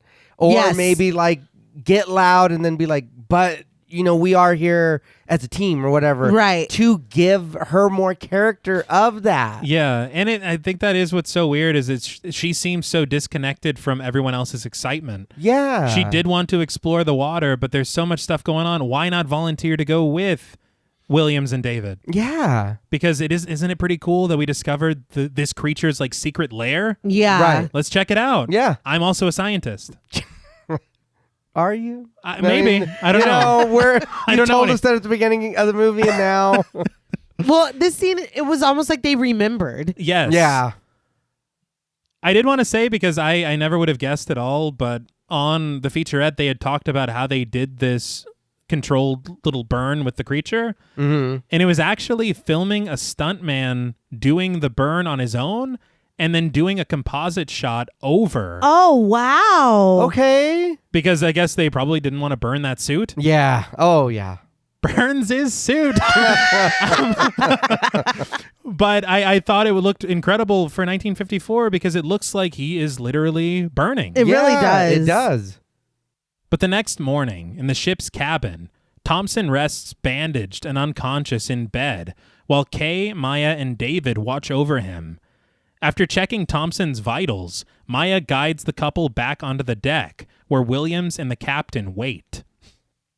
I didn't notice this, but Weaver had said that there's a moment where somebody reaches for the blanket that's covering Thompson, and so they wanted the audience to think that they were going to cover him and that he's dead, but then they don't, and so you're like, oh, okay, good. I was like, why would you do that? I know.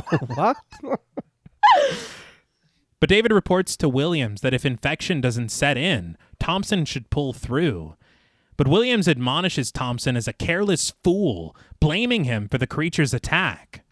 Maya insists that no one is to blame, but David retorts that there are 4 dead men so far, noting that if Thompson joins them, it'll be a useless waste of experience and ability. So again, it's like, fuck those other guys. Yeah. That's wild. Facing this possibility, David finally changes his tune, declaring that he's in favor of getting out of this lagoon as fast as they can. But now, with the creature escaped, Williams firmly stands opposed to this idea, wondering how they could possibly leave now without taking what they came for. But David doesn't want to hear it. They're not equipped to fight monsters. They came here to find fossils. He offers that they can come back later with a properly equipped expedition, pleading with Williams to just be reasonable. Williams can't believe what he's hearing, but he then wonders what else he could have expected from David. He then turns to Maya, hoping to sway the doctor to his side, but Maya sides with his former pupil, leveling with Williams that he's driving himself too hard and the rest of the crew along with him. But Williams, despite standing on his own, is steadfast that they are staying until they capture the creature. David counters, or until somebody else gets killed? No, we're not. He directs the captain to take them out of this lagoon immediately, and Lucas snaps to it. But Williams seizes his arm, attempting to assert his dominance, only to be reminded by the captain that on the water, the decision lies with him, and he is siding with David. When Williams refuses to accept this, clutching the captain by the collar and ordering, "Now you listen to me," Lucas slowly raises a blade to Williams's throat. Well, you're on a This is ship. my yes. This gets the doctor's attention, and he finally falls silent. With complete control of his ship, the captain directs Dr. Maya to pull up the anchor, departing himself to start the engine. It almost seems like they filmed both scenes of David and Mark both being villains or like having their reason to stay here, and then they put it both in. I don't understand why we get this, what we just had 5-8 minutes ago, but it's reversed now. Yeah, I do understand that circumstances have changed because on one hand we had the creature and now we don't, but them being so close together and with no clear, like, I don't know, it feels like duck season, rabbit season. Like literally, it's like, you guys just ate each other. Yeah, honestly. And we're paying for it. Yeah. The Rita coasts onward through the Black Lagoon, Lucas at the helm, Maya perched at the bow with his rifle in hand, the lovers cuddled together starboard side, and Williams, solitary and solemn at the stern. All seems to be smooth sailing, until suddenly, Maya cries out to the captain, noticing something ahead of them, a mess of branches blocking their way out of the lagoon. The Rita crashes right into it, the ship rocking to an unsteady stop. Lucas stands certain that the path was clear for them when they sailed into the Black Lagoon those days ago, and David understands. It was put there to keep them from getting out, and Kay adds within a breath, by him. Right, yeah. The roadblock did make me giggle. Yes, you built a dam. For real? It's very funny. As Lucas rushes off to check the damage, Maya offers to keep watch, and when Williams suggests for Kay to look after the injured Thompson, he is left all alone with David, immediately goading him on. "This is our last chance to get the proof." He motions toward the trap set by the creature, certain that this means that he's still here. David can't believe Williams is so focused on whether anyone will believe them when they return to the Institute, while everyone else is more concerned with whether or not they'll return at all. But the captain comes back, reporting that the ship is all right down below. It's fine. It's not a problem. But shots suddenly ring out from the stern, the three men racing over to find Maya firing at the gill man, who we see retreating back into the depths of the lagoon. Why did he come on? I don't know. He's like, well, they're all on that side. Kay climbs up from the cabin when she hears the commotion, and Maya orders her to return down below with Thompson and to lock the door. But David pulls her close, certain that she'll be much safer up here with them. David then directs Captain Lucas to power up his winch so that they can raise the cluttered branches from their path. He disembarks the Rita, climbing down to attach the hook, but despite their best efforts, the winch doesn't seem powerful enough to clear the path. But the captain continues to crank it into overdrive at David's insistence as he joins the rest of the crew on the deck. The beam above them buckles under the weight of the debris, and though it already appears that they won't be successful, the gill man arrives underwater, making their failure certain. He dislodges the hook, which sends it upward, empty, David grabbing hold of it and supposing that they'll just have to try again. When Kay asks him how, David realizes the only way is for him to go down below with the aqualung. Williams offers to assist him again. Yeah. The pair exiting to suit up below deck as concern washes over Kay up above. But in the cabin, David doesn't want to hear it when Williams won't let go of his desires to capture or kill the creature, refusing his help when he volunteers to be bait for the gill man. David is more focused on clearing the entrance to the lagoon so that they can get out of here, and he calls Williams crazy for being so fixated on anything else. Williams asks if he's crazy for wanting to bring back the biggest find anyone has ever made. He pleads with David, telling him that he doesn't understand what this could mean for all of them. The bandaged Thompson listens in on their dispute, and when David puts his foot down that Williams isn't coming with him, Williams doesn't take it well. He clocks David across the jaw, the punch stunning him for a moment as he crumbles to the floor. But when he reaches his feet again, he charges for Williams, wrestling him over to Thompson's bed and delivering the receipt, which Williams eats, sinking to the floor of the cabin. They both took these punches the exact same way. He's like, so it happens in slow motion. Yeah. I was afraid for dude in the bed. Yeah, Yes. that too. Just no respect at all. But Williams clutches his jaw, catching his breath as David climbs up to the deck alone with the aqua lung. After giving one last loving look to Kay, David descends the ladder, snagging the spear gun from her before disappearing into the deep water. With his weapon at his hip, David swims right for the trap set by the gill man, racing to secure the hook around it. But the creature watches from a safe distance, waiting for the proper moment to strike. And as soon as David appears thoroughly distracted by his work, the gill man makes a break for him, propelling himself forward, getting closer and closer, until suddenly, a harpoon sails through the water right past David's head. He whips around to discover Williams, joining him in the lagoon, pointing through the debris where he spotted and fired at the creature. He leaves David to his work, wading through the water to chase after the gill man. The creature attempts to retreat from the men, but the second he turns around to peer back at his pursuer, Williams fires another harpoon, its sharp point finding a home in the gill man's scaly stomach. He sinks to the bottom of the lagoon, pulling desperately at the spear until he's able to tear it free from his torso. Unabated, he rises upward after Williams, grabbing hold of his leg and dragging him into the depths of the Black Lagoon. A struggle ensues once they reach the bottom, the pair kicking up dirt as they tussle around dramatically. David finally takes notice of them, breaking free from his work in an attempt to rescue Williams, and as soon as he's able to take a proper shot, David fires, capturing the creature's attention. He unhands Williams and charges for David, only to abort immediately when David lets loose with another harpoon.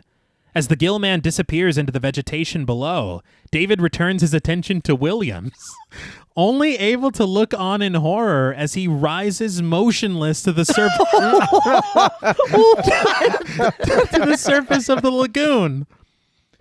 Kay spots his floating body from the Rita, a scream escaping her just as David resurfaces as well, collecting the body of his dead colleague. I don't even know what to say. I mean, proof, right? That's what he wanted, right? Yeah. I mean, The ultimate proof. yeah.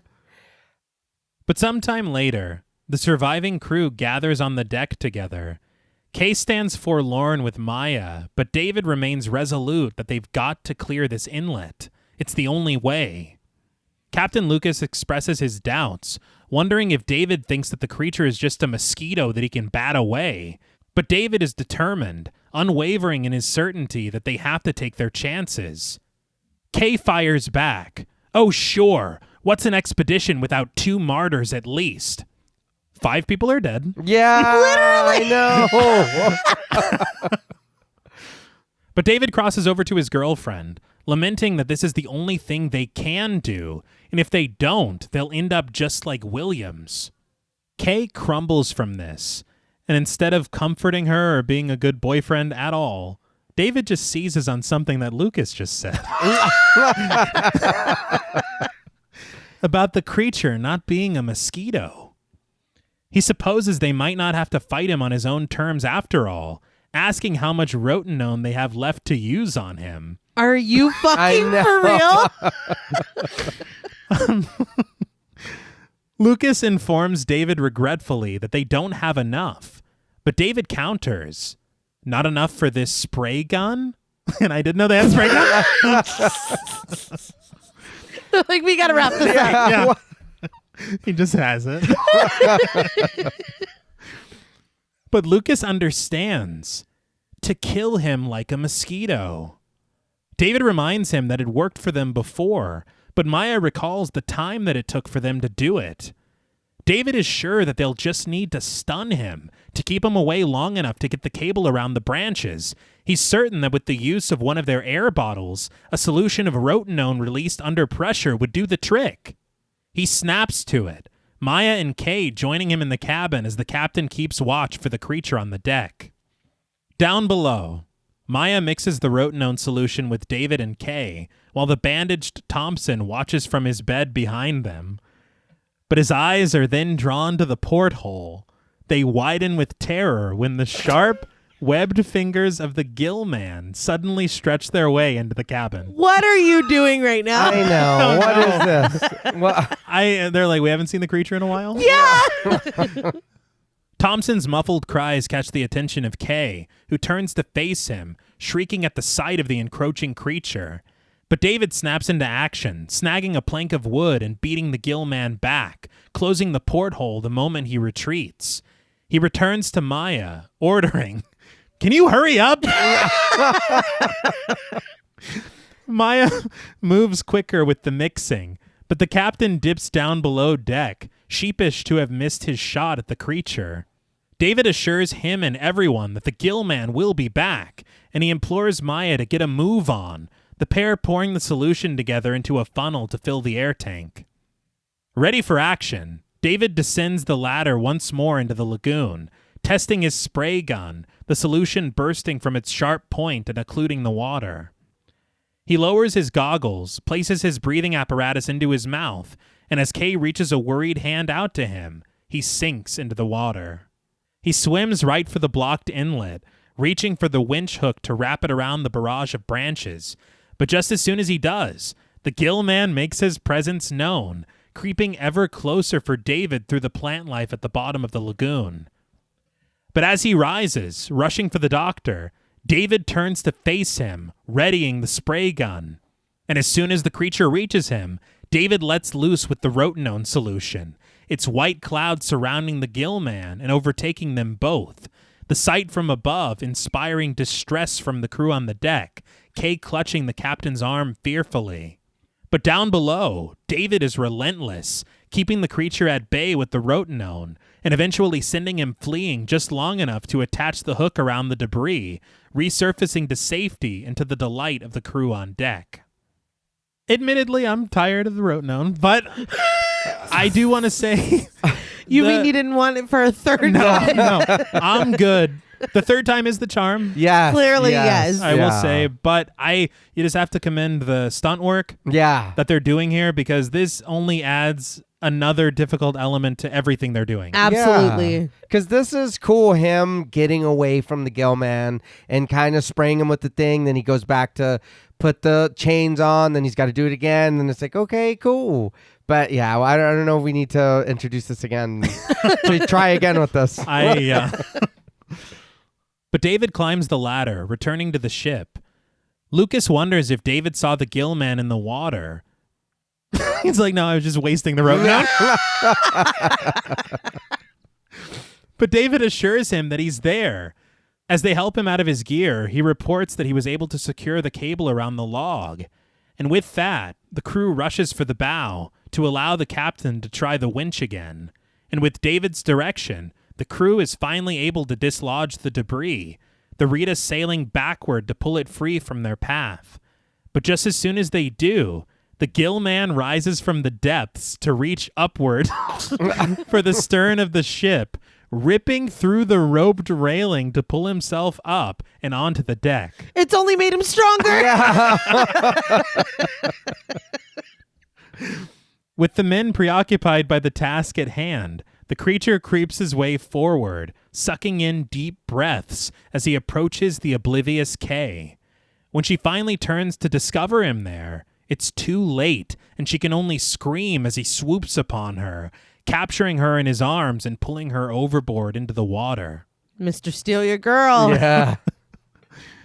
They splash into it, the gill man carrying her with him into the depths of the Black Lagoon. The captain raises his rifle to wing the creature, but lowers it at David's insistence and is worried that he might hit Kay instead. As the three men gather materials for Kay's rescue at the stern of the ship, the creature has already made it to the grotto, rising from the water and carrying the unconscious Kay in his arms through jagged archways and corridors. There is a very famous photo of them working on the film in this grotto, and in it, Julie Adams is having a bandage applied to the side of her head, and the reason for that is because Ben Chapman, who is the creature on land, he obviously cannot see out of this costume. Oh, no. So he's carrying her through this set of all these jagged rocks, and he just walks right into one and busts her head on the side of it. And so that very famous picture is her really being tended to by medical personnel. But David is close behind, resurfacing from the depths of the lagoon with the spear gun in hand, in desperate search for Kay. The gill man snarls as he carries her away, David calling out to his love and following the creature's cries into a small clearing. I feel like part of me as I'm watching it is like, oh man, like why are you giving your position away, gill man? But it's like, I feel like he's doing this to lure David to kill him. Probably. Okay. He does seem to have a vendetta. I will say that. But out of nowhere, a screeching bat dive bombs David, the winged animal narrowly missing him as he dodges it swiftly. It's like, you got enough going on. Yeah, what the fuck? Or maybe the gill man was calling out to his bat friend. All right, he's bat. Yeah. It's like, get him, Patrick. You know what it made me think of was Black Sunday, where he just shoots the bat. Oh my God. I don't have time for this. But across the way, David discovers the path ahead, an eerie fog billowing outward and beckoning him forward. David rushes through this corridor, crossing through the fog and a small pond of water to discover Kay, discarded and alone, resting on a rock at the center of the cave. He reaches for her, Kay awakening and returning to herself as she rests relieved in the safety of David's arms. But from the small pool rises the gill man, water pouring down his scales as he marches forward, interrupting David and Kay's reunion. They seem to be necking right now. Yeah. It's like, really? And where he stepped over to get to her is where the gill man raised out That is from. true. So did he let you step on him to get over? It's like, ooh. Just takes it. It's like, it'll be worth it. But the gill man emits a raspy roar, seizing David's spear gun and dashing it against the rocks, the weapon clattering to pieces. He charges for David, who forces Kay backward before clocking the creature with a rock. When the gill man lunges for him again, David retrieves his blade, sinking it into the creature's chest. But this only seems to piss him off, the gill man lifting David off of his feet and over his head. But before he can add the doctor to his death toll, Captain Lucas arrives with Dr. Maya, the pair blasting him with their rifles as the score rises triumphantly, and David retreats to Kay's side. And no, I don't know how they got here. Because We're not asking it was underwater that way, and this way's the shore. It doesn't matter. But after the men let loose with a barrage of bullets, David puts a stop to the violence, telling the men that that's enough and to just let the creature go. They follow his order, allowing the gill man to stagger past them and out of the grotto. He lumbers through trees and shrubbery, the crew following him out of the cave to watch as he slinks toward the lagoon. Just as he reaches the water, Maya raises his gun again, only for the bloody David to reach his hand to its barrel. He lowers it with a stern and sympathetic, "No." What? I just told you. The gill man descends beneath the surface of the water, losing his footing and crumbling to the bed of the lagoon, dust surrounding him as he kicks weakly against the dirt, his life slipping away from him. And at the water's edge, Kay clings to David, the pair gazing out into the water, along with the captain and Dr. Maya, as the creature slowly sinks, motionless, to the bottom of the Black Lagoon. And that's it. Yep. The end. It's universal, remember? Yes, Get the fuck out. But the credits roll. So, what did you guys think of Creature from the Black Lagoon? I had a lot of fun talking about this movie. I will agree with if you've never seen it, watch it, at least once. This was a weird watch for me. I enjoyed pieces of it, and overall, I'm gonna be honest, I don't really think this one's for me. I do like, again, the suit is fucking amazing. Gilman looks, that for 54, that looks fucking badass. Yeah. Like, it looks really cool. The choreography of the swimming, and you know what I mean? It is cool. And even the work the stuntmen do with the Gilman in the suit in the water, and again, it is very dangerous. And then if you can't see, you're just swimming to swim, hoping that there's somebody next to you to be like, okay, let me show you how to get up, or let me whatever. Yeah. It is crazy. The story, wow. I'm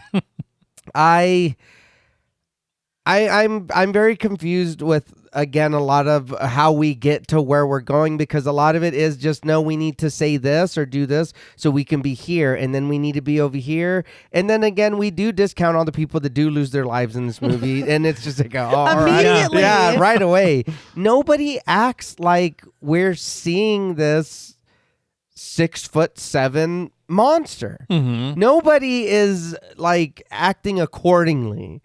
I think that it is just that, and it's a lot of, we get Kay and what she's supposed to be doing at the beginning, then for the middle of the movie she's there, then the end, like you said, babe, we remember that she's a scientist for that small part.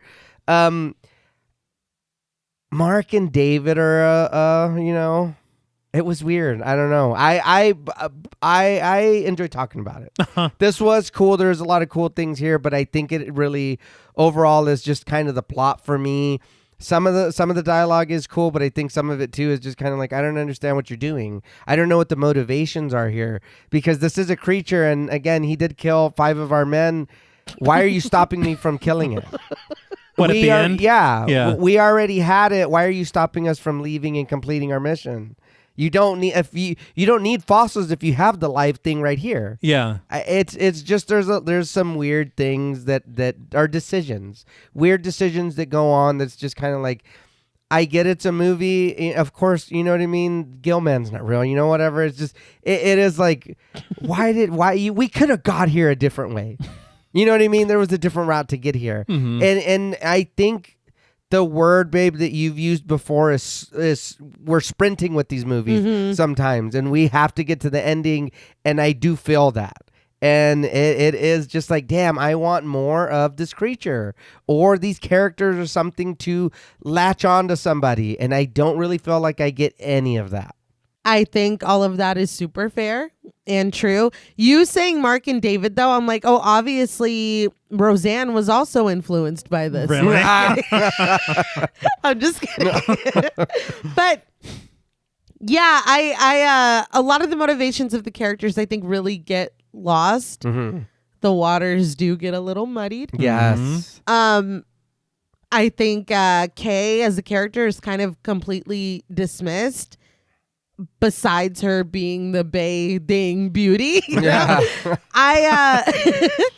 I don't like that. And then I don't like that, it feels like, oh yeah, wait, no, she is one of them. She's also a scientist. Let's have this conversation. I don't know. A lot of there is some really cool dialogue written kind of sprinkled throughout. Mm-hmm. But there's also a lot of conversations that kind of feel like they don't make sense. No.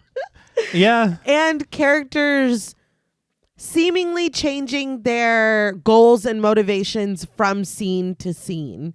I think that we have really cool set pieces that learning about the different locations, they are really seamlessly put together. Yeah. I love all of the underwater sequences, especially the one with Kay swimming above and the creature following below. Yeah. I think that is art. I think that we have seen its DNA in a lot of other films, that we've seen, that we've covered. I think that that's remarkable. I absolutely love the creature design.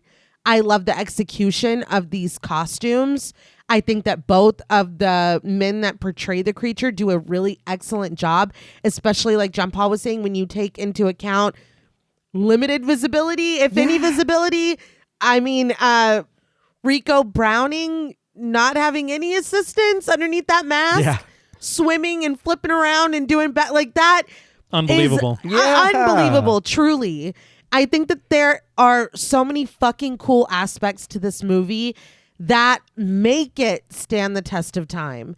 I just really, really, really would have loved a story and some characters that would have supported the legacy built around this iconic quote unquote villain. He was just home. Yeah. That happens. I think of Jaws again. Yeah. But a little more story and character to bolster what makes this film great really would have, chef's kissed it for me. Yeah. But I am finding myself laughing at scenes that aren't supposed to be funny because of these weird characters that always seem to be saying and doing the thing that makes the least sense. I just truly don't understand it. And I really wasn't expecting it because this is so highly regarded. And I can see why in some aspects, and in other aspects, I'm like, Yeah. Yeah. I wasn't expecting that. Yeah. No, I completely agree. I feel like this is one of those films that definitely has an incredible level of charm and technical artistry that is just staggering. Okay. But it really is just the story that is attached to everything else that we're seeing.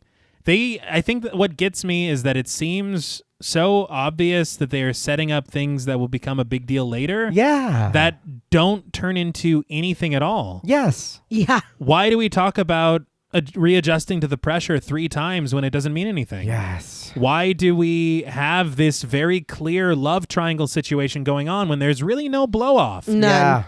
Williams does not beat the fuck out of David because of Kay. He does it because he's going against him with what to do about the Gill Man. Yeah. So why do we have it there at all that we're really setting it up? Why does he look so pissed off when he sees them together if he doesn't care? Because that's the film we get, is he doesn't care. Yeah. I feel like it was like we're saying where it's just too many cooks in the kitchen. This story went through too many hands and maybe some lingering threads were left behind. Yeah, that's true. And I think that, that's really the only thing that makes sense. But I think the thing is we keep having sections of this film that do come off a bit repetitive, but it is leading us to the best parts of the film. We spend a little time on the boat just to get us back in the water because that's where the film is. Yeah. Right. And that's where we're really enjoying it and having a lot of fun and just appreciating the spectacle of everything happening there. I feel like some of these shots underwater with that scene with the Gillman and Kay, that's some of the most beautiful things I've ever seen. Yeah. Right. And I really enjoyed them and I really appreciated it. I just would also like for the Gillman to have a little bit more of that defined motivation. Yeah. If we did have that story that Captain Lucas told, Right, right. that this is a like ancestral love that he's carried with him, because it's clear that what his intentions are when he reaches for her, it's not to kill her. No. He's falling in love and it's romantic. Okay. And so I think that if we had leaned into that a little bit more and explained it, because I like that idea of it being, he thinks that's his wife. Yeah. Or he thinks that, something. Yeah. Instead, it just, I don't know, it just comes off weird and then he fucking kidnaps her. Shit. It's like, dude. What are we doing? I don't know. If you think it's a rescue, there's something better there than him just being like, fuck it, I'm going for broke. Stealing her. So I don't know. That it just doesn't work because I did have a lot of sympathy for this creature. Right. I think for me, the problem that I'm having with that is if he understands or it understands revenge, you can't be after this woman to I'm falling in love. You're here knowing, oh, you shot me with the harpoon. I'm going to come kill your friend. Dude, what, like, be like, look, no, wave your fins or whatever. It's like, I don't mean any harm. Or, whatever the fuck fish talk. I don't know. I can't speak fish. No. I'm not, it's just that. It's like, dude, I get it. If you are this smart enough to understand that I need to climb on the boat, I need to knock off the light, I need to whatever, you can do something to be like, look, I'm not here to harm you guys. I know you are invading my space, but I'm just here to tell you to leave. Mm-hmm. But leave your girl. And he's not. He's like, I'm going to kill everybody. And then I'm going to, like you said, and then it just looks like you're kidnapping her. That doesn't look good. No, it's very bad. And I understand he isn't explaining himself. No, he's not. So that's also a problem. This miscommunication. Yeah. But yeah, I don't know. And maybe it is also an issue that I have at the beginning where it is a little too much too soon. Okay. When he kills Maya's crew and then they find those corpses. Yeah. And then we pretend for the rest of the film that we didn't Yeah. find those corpses. It's just very odd. Yeah. But you go back to, and we can slide into ratings. Okay. You go back to that amazing creature design that has just endured 70 plus years. Yeah. That is iconic. And even all these years later, you look at it and you're like, the intricacy of this design is brilliant. And you're just amazed by it. And then you see this stunt work that, maybe wouldn't fly today. Yeah. But you're watching it and you're captivated. Yeah. This underwater ballet and all the things that went into it, especially for Rico Browning, where it's like, I don't know how you're doing this and keeping up while you're struggling so much. Yeah. I don't know how you're doing this, but you are, and I thank you. And even Ben Chapman, they had said the scene wherever he's walking on the deck, they put 10 pounds of lead in his shoes. Oh. God damn. Because the director was like, well, I want him to shuffle. It's like, I can shuffle. Yeah. I'm an actor. Yes. God. But yeah, they did that, and that's why he walks like that on land. Yeah. What if we really harpooned him in the back? I know. What the fuck? That's your motivation. But I don't know. I feel like I would love so much if they had fleshed out that story in a more satisfying way. Okay. And it's surprising to me to learn all about the stuff behind the scenes and the making of it with the screenplay, where it went through so many hands and so many years. Yeah. And it didn't get made because they're like, look, the story's not great yet. Well, I don't know if you ever made it great. Yeah. So it's just kind what of... was it before? I don't know. Yeah. They're like, now you've got it.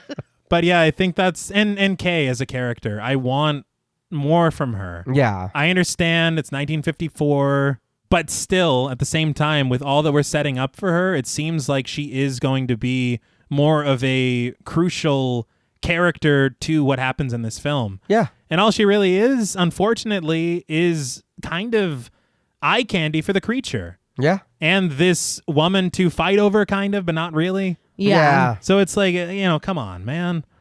But I mean, this is definitely one to see, not only just because of how dazzling it is visually, but because of its place in horror history and all that came from it, all that was inspired because of it. Yeah.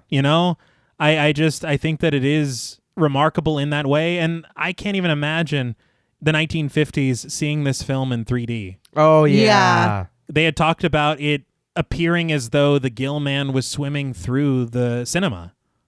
Huh. That's cool. Yeah. Like the water was surrounding you almost. Yeah. That's amazing. Yeah. But I mean, even in 2D, I think that those sequences are still impactful and worth all the trouble that they went through to make them happen. Mm-hmm. But all that being said, I think that for me, on a scale of 10 submerged specimen sightings, I am going to give Creature from the Black Lagoon a 6.5 out of 10.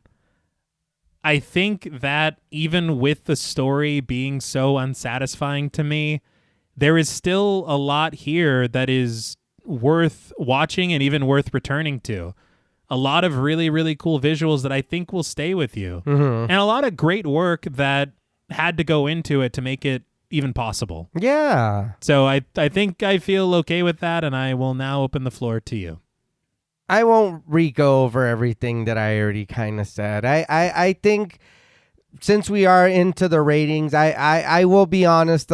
I agree with how beautiful a lot of the stuff looks and everything, the hard work they put into it. But if I'm looking at this, like the story, I'm watching this movie, I, again, will agree 1,000%. Watch this movie, even if it's just to take it off your bucket list so you can see cinema history. Watching it as a movie and experiencing it for the first time, oh boy, the story really tanks this movie for me. Like, and when I say tank, I mean like I'm a little flabbergasted at what was going on. I do understand that the bread and butter is the gill man, is the choreography in the water. It is the water. But I think if that's what we're doing, then let's get to a story to where we are just in the water, or where we have no choice but to be in the water. There's a beach, why the hell are we not staying in the beach? Why are we not whatever? I mean, there's just so many things. It's back and forth. And like you were saying, the love interest thing that's there, but it's not. The thing with her being a scientist, but she's not. Them losing their colleagues, but they don't. Like, there's no excitement. There's a lot of muted tones. There's a lot of, I just need to be this person for this scene so that we can get to that. Oh, no, now I need to be the bad guy so that we can get to this or whatever. It hurted a lot for me because we talk about characters we want to latch on to, people we want to identify with, even the creatures. Yeah. I'll be honest, for me, like I said, it is that revenge aspect of the creature being smart enough to know I'm going to wait and then fuck you guys off. Oh, you try to put me to sleep. Okay, I'm in this cage. I'm going to wait till you go to sleep and then I'm going to hop out. Oh, you set me on fire that burns. I need to jump in the water. Yeah. Like the creature's smart. You know what the fuck's going on. If that's what's happening here, I need a backstory for that. Because if not, it looks like you're just trying to kidnap my woman and then you're killing everybody. You're not even doing it in a way that's like, oh my God, he doesn't understand. You're choking me. Yeah, that's the thing. You're just choking me. This is not an accident. No, not at all. You're strangling me until there's no breath left in my body. And then you're just like, okay, and then moving on. Yeah. It's crazy. And then going home. Yeah, I'm just going back home. So and I get it, the creature, whatever, but it is those small things that it's like, damn, I want, you know what I mean? It's like, I want a little more. I want that creature to have that moment to where I'm like, you know what? I do understand what's going on. Or I can be like, you know what? I get it. But for you to just kill all these people on the boat and then be like, it is a little bit, it hurts me. Yeah. But again, everything is the technical aspect, all the stuff that goes into it. There is something to love here. I think for me, the story just does kind of like tear it apart for me, like I said, and it's like, man, I would have liked more, even if it's just them fighting the gill man for fucking 45 minutes. Give me that. Give me preparing for battle. Give me anything. But you guys having to like back and forth to get somewhere else or to get us into a point in the story, it really was just like, damn, I wish you guys would have done more than that. But with that being said, for me, I'm going to give, on a scale from 1 to 10, submerged specimen sightings, the creature from the Black Lagoon, I'm going to give it a 5.5 out of 10 submerged specimen sightings. I like a lot that goes into it. I think it is just that weird narration or whatever's going on in the story. You know what I mean? That with them going, because again, I do like David being there with Kay. You guys are a couple. He does get mad when Mark says something to Kay and he's like, I'm your dude, whatever. Their whole little thing when he's like, a lifetime. She's like, I like that. Yeah. I enjoyed that. Give me more of that then. And if it's not about this love triangle, make it about him being like, well, she's my star pupil, and if you don't do right by her, anything, give me something. Yeah. Instead of him just being a villain to be a villain, and then later he's like, look, we got our prize, let's go home. Yeah, And then he's making a lot of sense. Yeah. It's just weird. It's weird.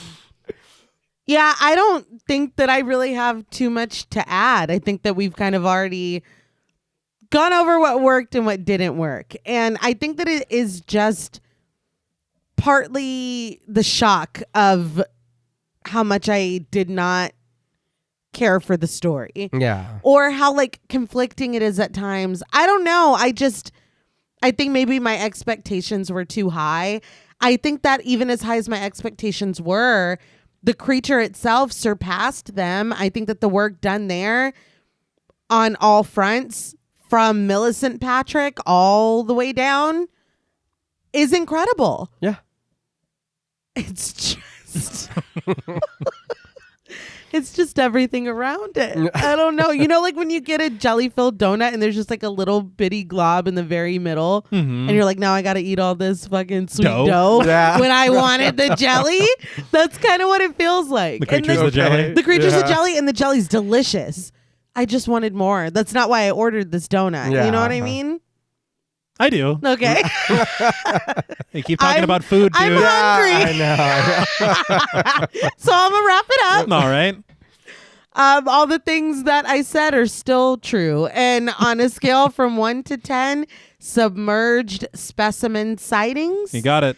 I am giving Creature from the Black Lagoon. I'm going to join you, T, in giving the Creature from the Black Lagoon. That is the title, yes. Yes. It's been a really long day. 6.5 submerged specimen sightings. I understand the love Yes. for certain aspects of this. Those underwater sequences, I think, are such an accomplishment. Period. Yeah. And then you add on that it was 1954, and it really, really is just astounding. Yeah. It's just too much donut.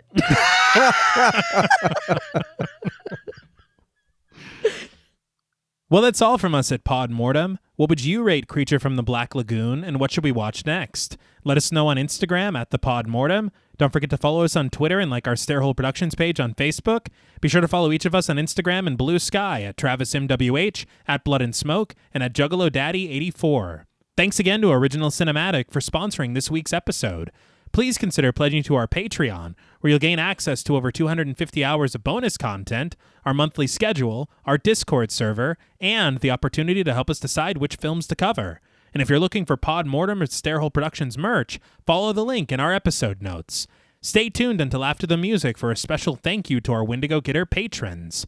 And remember, while the quest for knowledge can be a noble pursuit, if you allow your greed to take the helm, you just might find yourself dead in the water. Until next time.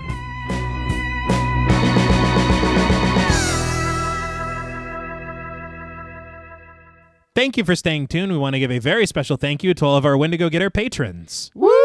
Yeah. Very good. A special thank you to Chris Ontiveros, Kristen Lofton, Megan Martinez, Kimberly Bass, Sophie Hodson, Anthony Jerome M., Jordan Nash, Kent Morton, Lala Tamez, Travis and Nisa Hunter, Miguel Myers, ATX, Jennifer Perez, Allison O'Neill, Carissa, TJ and Angie Bronson, Andy Teague, Applin Ontiveros, Karima Rhodes, Kimberly Kleindienst, Bobby Holmes, Donna Eason, JD Rizak, Molly Gerhart, Armand Spasto, Aaron Aguirre, Eggy, William Barry, Charity Oxner, Amanda Six, Mandy Rainwater, Eden, Jordan Roberts, Dylan, Spencer Montalvo, Pancake the Panda, John Ramos, Michael Newting, Alexis Roberts, Itzy M, Gary Horton, Kate Lamp, Carlos and Sydney, Jessica Hunter, Helena Rudder, Alan Johnston, Mariah, Livy Fun, Scott Troutman Wise, Mozzie Bear, Dave Burke, Emma Hagel Kissinger, Valerie G, Emiliana, CB,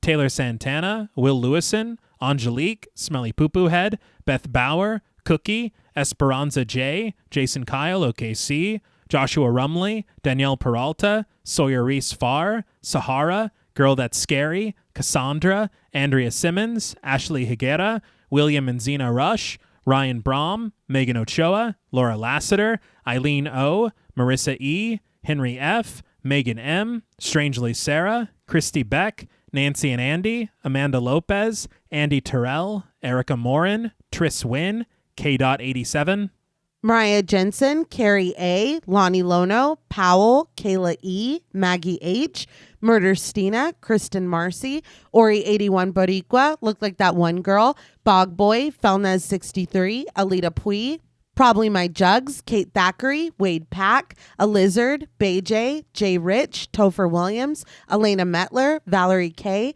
Christy Lee Kruger, Professor of Humanities, Laura McCarricker, Naomi, Josh Smith, Autumn Green, Abby Kopp, Crystal 831, Skank Sinatra, Morgan Alexander, Tony Osteen, Julie Fredborg, Rihanna S, Daniel Taylor, Anna Kate, Heather Ortiz, Kim H, August, Jenny May, Old School Cool, Malik Caselli Armstrong, Scarly D, Toya Shea, Katie, Martin Shaw, Star, Tyler J, Cam Davies, Patrick Hoagland, Raven, Wesley Tart, Kristen Jackson, Jacob Nordberg, Samantha, Damian Grant, Half Price Horror, Clemmy, Nisi Nay, Jason X Rules, Aaron Norman, Victoria Smith, Patricia A. Graham, Erasmo Pena, Danielle Wright, Chuck D, Tabitha Thomas, Connie Lingus, Richard Murray, Irene, Sally Slater 52, Jordan McCarthy, Rosalind Harnias, Emily Rance, Amy, Lisa and Kathy,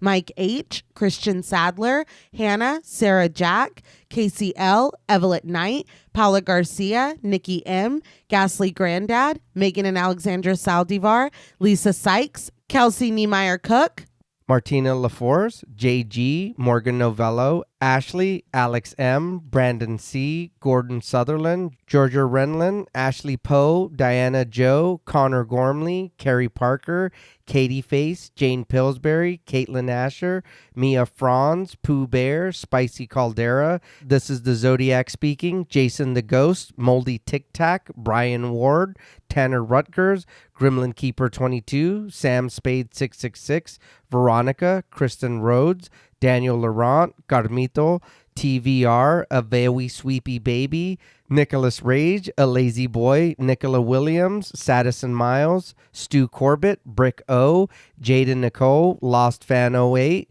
George L. Robertson, Mercedes X Bleeple, Joe Miller Apologist, Jalen Perry, Cool Trainer Elijah, Mrs. Bloomingdale, Sierra Duncan, Renee Hart, Meg Like Sleep, Final Boy, Alani, Nosferatu Dude, Elizabeth Thompson, Joey, Michelle Nicole, The Lipstick Demon, Less Than Zombie, Franklin Badge, Sean Reeves, The Kryptonian Orphan, Melissa B, Elena C, Jillian Mumford, Evil Chris, Rex Term Raul, Witchy Poop 19, Brian Avers, Danielle Melton, Instant Horror, Just Give Me One Wish Like Ray J, Skin Deep, Christian Salvatierra, Ashay Guvara, Aaron Mr. Clean Bouchard, Henny Kravitz, Francisco Almos, Paunchy Cat, Christina Perez, Buddy Boy Mac, Revamped, a rewatch podcast, Sarah Coolidge, Sholivia, Film Fiend, Catherine Clark, Moonfire, Brandon Brown, and Jessica Hernandez.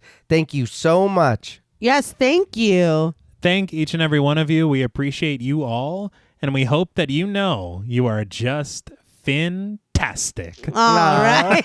That's good. Thank you. Until next time.